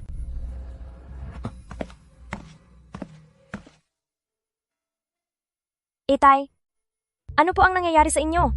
Ay, Dalagang Chinghe? Sabihin mo nga, wala bang silbi ang iyong itay? Pinangunahan mo ako sa pagtitiyaga ng kay tagal, pero wala tayong napala. Itay, sa aking paningin, kayo ang pinakabagay na tagapagmana. Pero kahit anong pagsisikap pa ang gawin ko, ibinigay pa rin ni tatay ang korporasyon kay Cheng Xiaohua. Kung hindi tayo kailangan dito, may ibang lugar na tatanggap sa atin. Itay, ang pakikipagtulungan sa Korporasyong Shen ay nakuha natin sa sariling sikap, kaya natural lang na sumama rin iyon sa ating pag-alis. Ang ibig mong sabihin ay, lisanin ang Korporasyong Cheng at bumuo ng sarili nating dakilang tagumpay. Shen, ilang araw pa lang tayong di nagkikita. Bakit parang napabayaan mo na ang sarili mo? Tito Shen, late ka na. Binibining Chinghe, matagal na ba ninyong napag-usapan ito? Tama. Pagkatapos ng press conference, naramdaman ko na hindi tutupad sa pangako si Lolo. Kaya naman, ako na mismo ang nagpunta kay Tito Shen. Hindi ba't ikaw ang anak ng pangalawang Young Master Cheng? Nasaan ang ama mo? Hindi siya kailangan? Tito Shen, nais ko sanang makipagnegosyo sa inyo. Kagiliw-giliw naman ito. Anong negosyong nais mong talakayin natin? Kung matapos ng 2 araw ay hindi italagang tagapagmana ng Cheng ang tatay ko, nais kong isama ninyo ang inyong mga proyekto at sumunod sa amin pag-alis. Magtatayo kami ni tatay ng sarili naming kumpanya. At ukol naman sa karamdaman ng inyong anak, gagawin ko ang lahat ng aking magagawa para makatulong. Sige, tingnan natin kung talaga bang kabulag pala si matandang Ginoong Cheng para pakawalan kayo. Ito'y dahil sa napakagaling na ideya ni Binibining Chinghe. Ako ang maglalaan ng pondo, pati ang mga koneksyon ng Korporasyong Shen at kayo ang magbibigay ng inyong husay. Sama-sama tayong itayo ang Korporasyong Qingyue. Ano sa palagay nyo? Tatay, ang Korporasyong Qingyue ay isang espasyo para lang sa ating dalawa. Naniniwala ako na mas mapapaganda pa natin ito kumpara sa Korporasyong Cheng. Ayos. Ay naku, simula ngayon pag-aari ko na ang Korporasyong Cheng. Hahaha. Papa, kahit nakaalis na si Cheng Xian mula sa pamilyang Cheng, pero si Cheng Chinghe ay tunay mo pa ring anak. Paano na lang ako kung pumunta siya rito para hanapin ka? Huwag kang mag-alala, Dalagang Jingro. Ikaw lang ang natatanging paboritong prinsesa ni Papa sa pamilyang Cheng. Tungkol naman kina Cheng Xian at Cheng Chinghe. Para lang silang mga asgal. Ginoong Cheng, may masamang balita po. Anong masamang balita iyan? Kakakuha ko lang ng Korporasyong Cheng kaya dapat maganda ang balitang ito. Simula ngayon, lalo pang uunlad ang lahat. Hahaha. Hindi po. Ginoong Cheng, kanina lang. Bigla ang winakasan ng Korporasyong Shen ang lahat ng kooperasyon sa Korporasyong Cheng. Paano nangyari yon? Cheng Xiaohua? Cheng Xiaohua? Kakaumpisa pa lang ng laro. Ang unang hakbang sa planong ito ay sakupin muna ang pangunahing negosyo ng Korporasyong Cheng. at saka paunlarin ang sarili nating industriya ng medisina. Bakit itinigil ang kooperasyon? Hindi ba napagaling na ni Cheng Qinghe ang anak niyang Pipi? Bakit? Ayon kay President Shen, may isang CEO ng tinaguriang Korporasyong Qingyue ang nag-utos sa kanya nito. Korporasyong Qingyue? Tama po, President Cheng. Tingnan ninyo ito. Kamakailan, napag-alaman ng kawanihan ng pagmamanman na si Cheng, Pangulo ng Korporasyong Cheng, Xiaohua, ay palihim na nakipagsabuatan sa mga Hapon para maglustay ng daan-daang bilyong piso, kaya nanganganib malugi ang kumpanya. Sino nga ba talaga ang may gawa nito? Ang panganay na anak ng Korporasyong Cheng, si Cheng Xiaohua, ay palihim nakipagsabuatan sa mga Hapon upang maglustay ng pondo ng bayan, kaya iniimbestigahan na ng kawanihan ng rentas internas at komisyon sa mga panagot at palitan.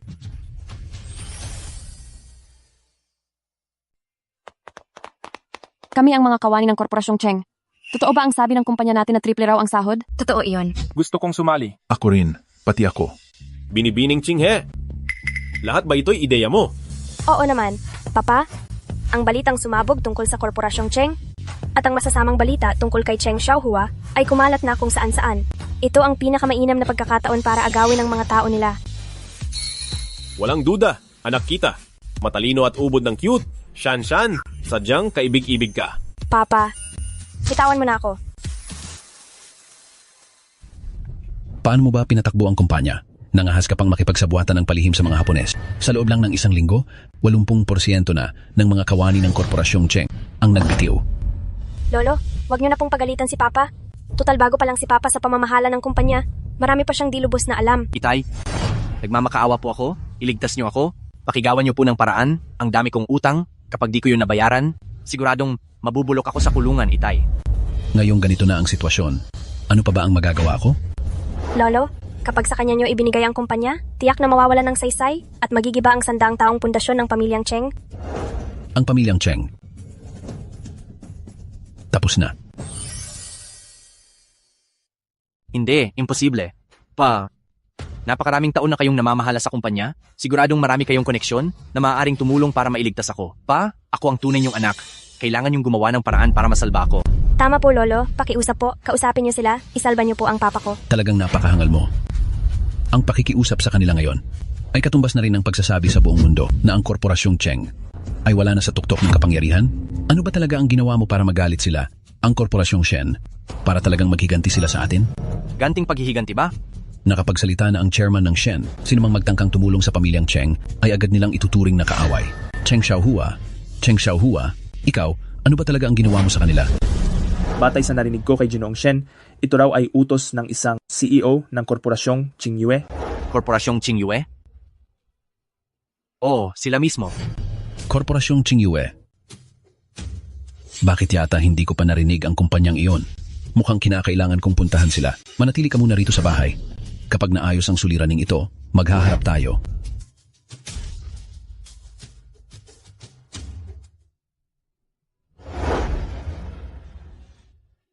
Dalagang Qinghe, palagay mo ba talaga babalik si Papa para hanapin tayo? Huwag kang mag-alala. Nais niyang manatili ang Korporasyong Cheng, kaya siguradong darating siya.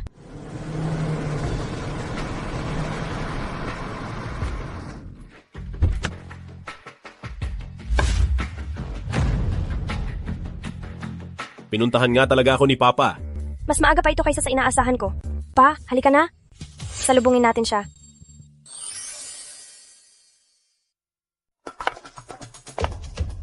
Itong Korporasyong Qingyue ay lumago pa ng ganito kalaki sa loob lang ng maikling panahon. Sino nga ba ang nais lumaban sa pamilya naming Cheng?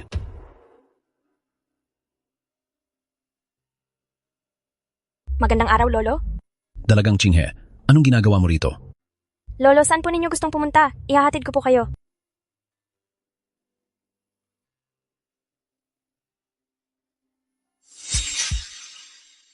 Paano mong nalaman na pupunta ako sa ika-4 na palapag? Lolo, maayos pa ba ang kalagayan ng pamilya Cheng nitong mga araw? Mula sa iskandalo sa pangangaliwa niyang Kayun pati sa sabuatan ni Cheng Xiaohua sa mga Hapon. Kasama pa ang paglustay sa pondo ng kumpanya. Mukhang malapit nang bumagsak ang Korporasyong Cheng, hindi ba? Lolo, kailan mo balak? Isuko ang korporasyon? Paano mo nalaman ang lahat ng iyan? Pa, hindi mo ba ramdam na ang Korporasyong Qingyue ay napakagandang pangalan? Qingyue. Dalagang Chinghe. Kayo ba ang may-ari ng kumpanyang ito? Ayos. Kayo lang pala ang may pakana ng lahat nito.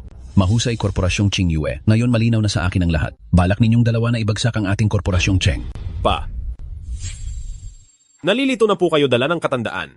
Ang totoong sumira sa korporasyong Cheng ay hindi kundi ang paborito ninyong panganay na si Cheng Xiaohua. Bakit pa kayo nagpunta rito para guluhin kaming mag-ama? Dahil lang sa hindi ko ibinigay sa iyo ang karapatang magmana, kaya ka gumaganti sa dito sa korporasyong Cheng. Hindi.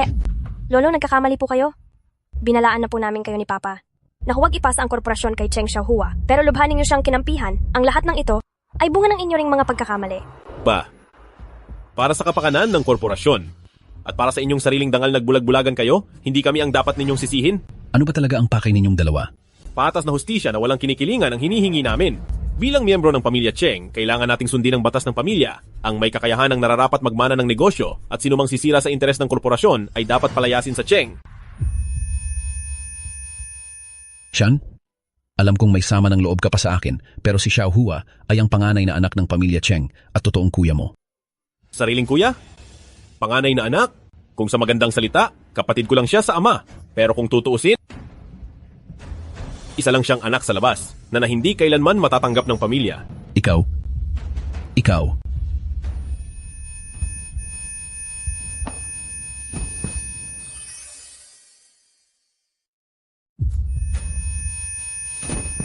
Pa, tigilan mo na ang pagpapanggap. Sinasabi ko sa'yo, hindi ako yuyuko sa anak sa labas na yon.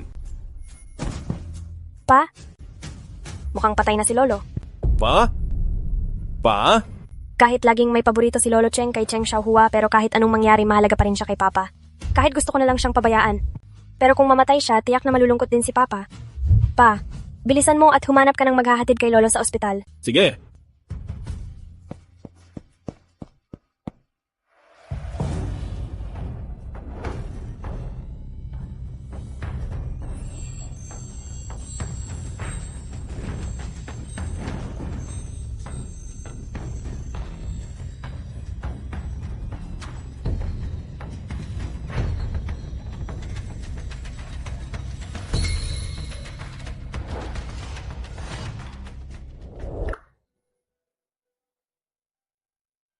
Ikaw ang nagligtas sa akin.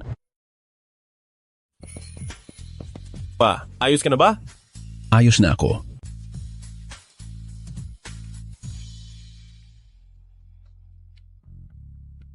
Kahit medyo pasaway si Xian, pero mula nang dumating si Dalagang Chinghe, unti-unti na ring nagbago si Xian. Siguro ay hindi ko sana pinaburan si Xiaohua at napabayaan si Xian.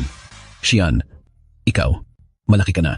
May sarili ka na ring negosyo, ang iyong ina. Doon sa kabilang buhay, kapag makita kanyang ganito, tiyak na matutuwa siya para sa'yo. Lolo, ang Qingyue ay handang magbigay sa korporasyong Cheng ng 8 bilyong piso upang malampasan ang krisis na ito, kapalit niyan. Kailangan mong ihayag sa board meeting na ang papa ko lamang ang tanging tagapagmana. Sige.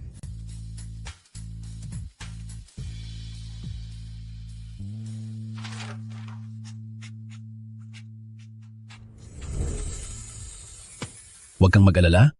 Pagkaraan ng krisis na ito, ay formal ko nang ihahayag na si Xian na ang mamumuno sa korporasyong Cheng. Congratulations, Lolo, sa matagumpay na pagbuo ng isang tamang desisyon. Ha. Papa, bakit hindi pa bumabalik si Lolo?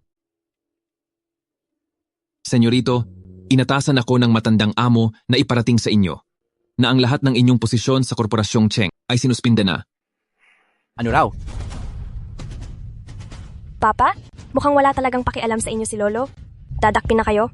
Ngunit hindi man lang siya nababahala. Hindi tayo pwedeng basta maghintay dito ng walang ginagawa. Kapag naayos na ang lahat ng ito, papagbayarin kita ng husto. Tama? Matanda, kung naging malupit ka sa akin, huwag mo akong sisihin kung maging masama rin ako. Paalam po, Lolo.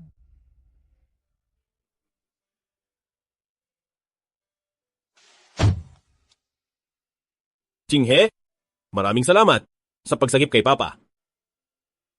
Dahil ayaw ko pong makita si Papa na malungkot. Tingnan mo, may eroplano sa langit. Paulit-ulit na ang linyang iyan. Hindi na ako batang 3 taong gulang. Oo na. Ang Chinghe namin ay hindi na bata, kundi isa ng 10 taong gulang na dalagita. Halika na.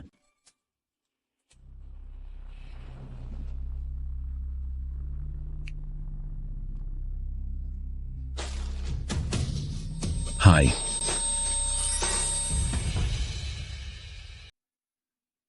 Anong nangyayari sa inyo pa? Anong gagawin namin kapag may mangyaring masama sa inyo? Kapatid, umuwi ka na muna. Ako na ang bahala rito kay Papa.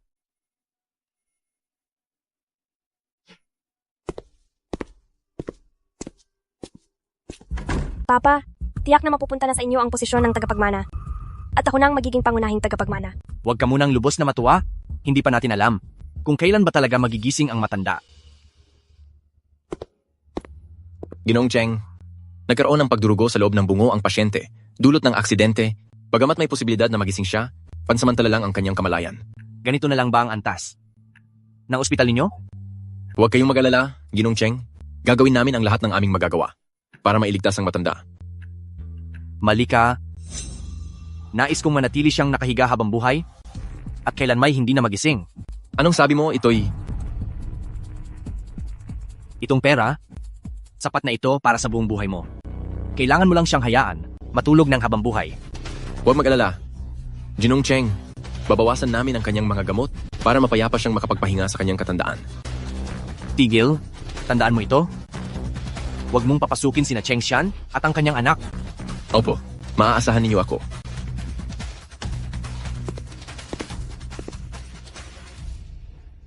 Papa, hindi ba ninyo napapansin kakaiba ito? Kagagaling lang natin kay Lolo, tapos na aksidente agad siya. Pinaghihinalaan mo ba na... Hindi ko tiyak.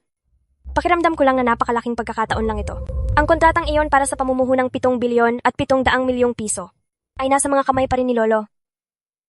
Oo? Pupunta tayo sa ospital para tingnan siya. Sige. Oo.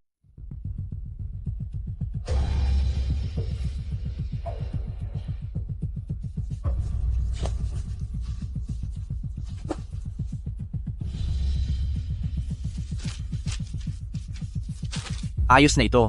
Sa pamumuho ng 7 bilyon at 700 milyong piso, maililigtas na ang kumpanya.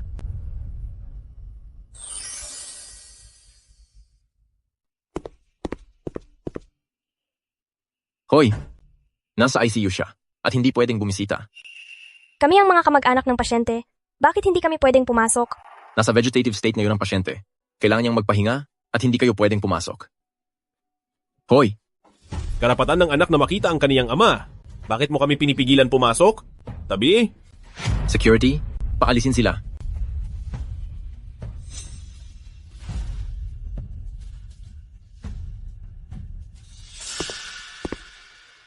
Anong klaseng ospital naman ito? Pati pagbisita, ipinagbabawal. Ganoon ba talaga kalubha ang lagay ni Papa? Papa, baka naman, tayo lang ang hindi pinapapasok. Maghintay ka muna sandali.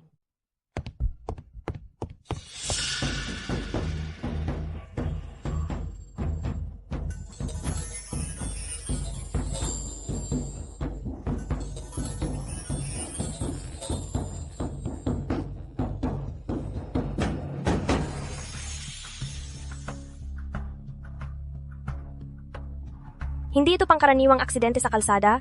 Sobrang daming kapangyarihan ang nawala noong huli, kaya hindi na ito magagamot.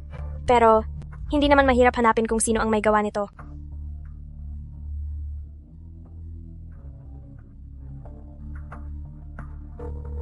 Hello, Tito Shen. May ipapatingin sana ako sa'yo.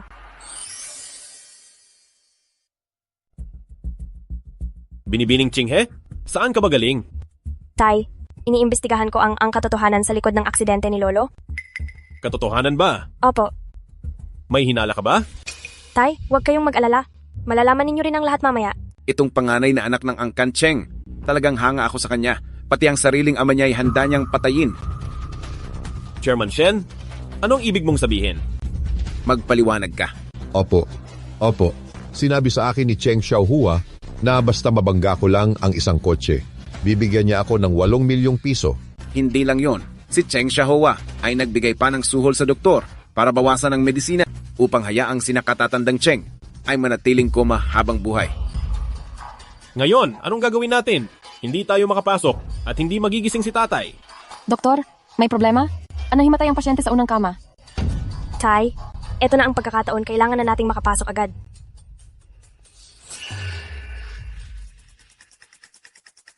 Lolo, ako po si Dalagang Chinghe. Naririnig ninyo po ba ako? Tay. Sinong nagpasok sa inyo rito?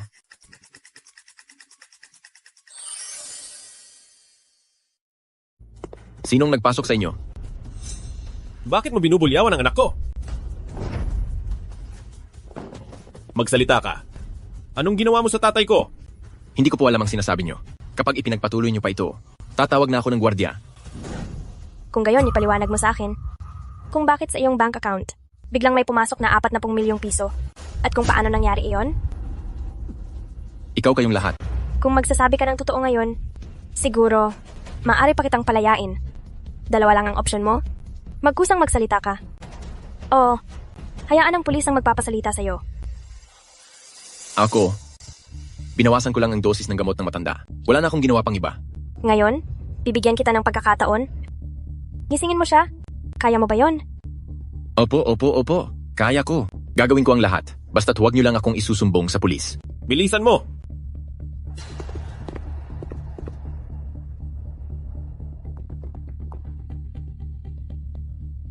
Tapos na. Lolo, Tatay. Nasaan ako? Lolo, sinadya ni Cheng na magdulot ng aksidente Xiaohua upang maagaw ang kapangyarihan. Kaya kayo na ospital. Si Cheng Xiaohua ba ang may gawa nito? Opo. At isa pa, ang dahilan kung bakit kayo matagal nang nakakoma ay dahil sinuhulan din ni Cheng Xiaohua ang doktor para hindi na kayo muling magising. Ang lapastangang anak na ito. Lapastangan. Lolo, wag po kayong masyadong mag-alala. Inalagaan at pinalaki ko siya ng maayos sa loob ng 20 taon, pero ako pa rin ang binabalak niyang pagtangkaan.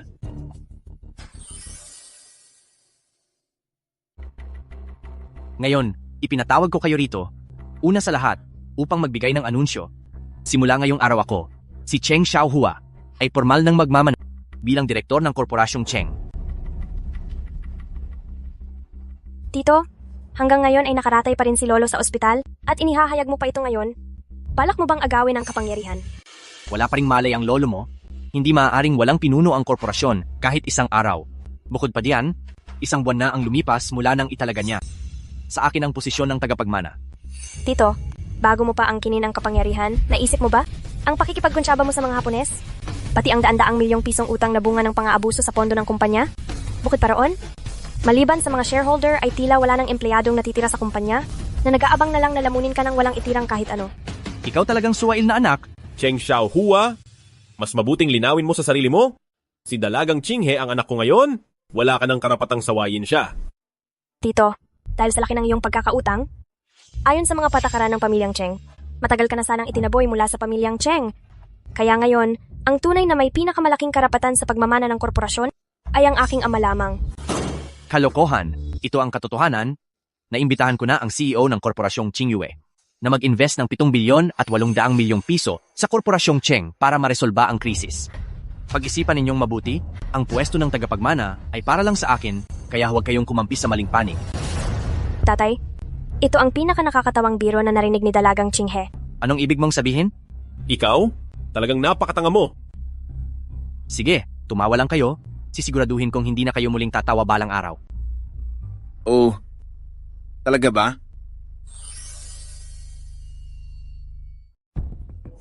Oh, ganun ba? Yang, Master Cheng, mayabang ka ha? Kaya pala. Bumisita ang kagalang-galang na President Shen. Abala kami sa shareholders meeting ngayon, kaya di kita matutukan. Umalis ka muna. Ganun ba? Pero dahil nandito ang 2 CEO ng Qingyue Group, baka hindi maganda kung di ako tumuloy rito para bumati. Chairman Shen, ano po ang ibig ninyong sabihin? Pahintulutan niyo kong ipakilala ang founder ng Qingyue Group, si Cheng Xian, pati ang tagapagmana, si Cheng Chinghe.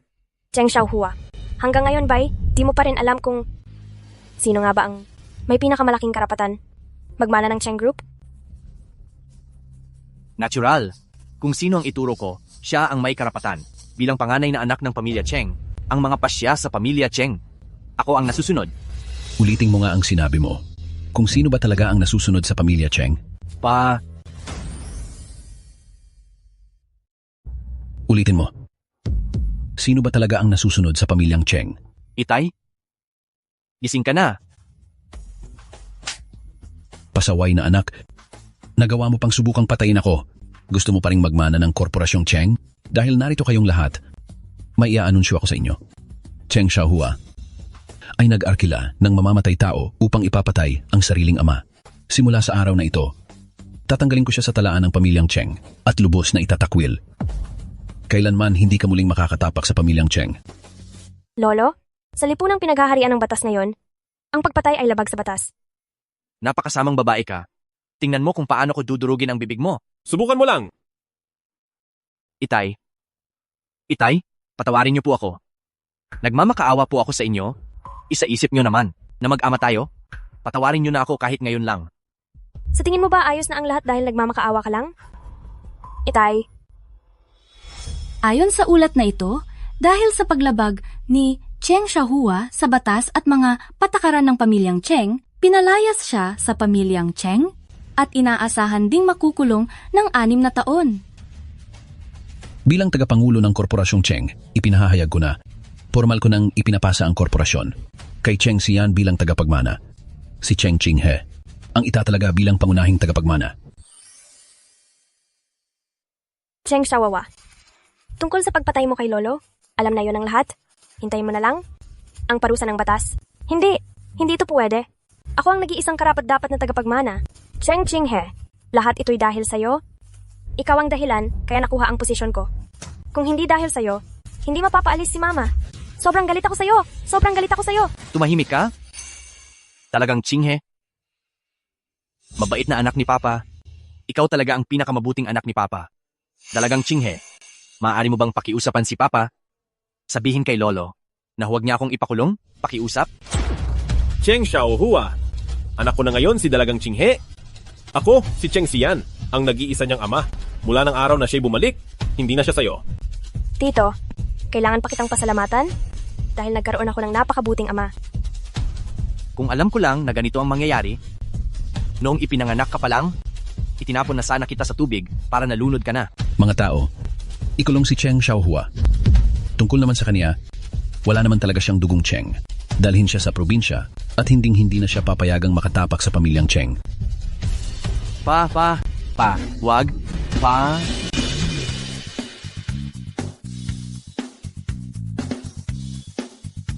Sa inyong lahat, mula ngayon, si Cheng Xian ay formal nang mauupo bilang direktor ng korporasyong Cheng. Lahat, palakpakan at salubungin siya. Ipinahahayag ko na alinsunod sa napagkasunduan ng Korporasyong Cheng at Korporasyong Qingyue, itatatag na ang Korporasyong Qingyue Holding. Simula ngayon, ligtas na kami ni Papa. Tito, maliwanag na ang umaga. Sa wakas, nakamit na natin ang tagumpay. Oo, lahat ng ito'y dahil sa'yo.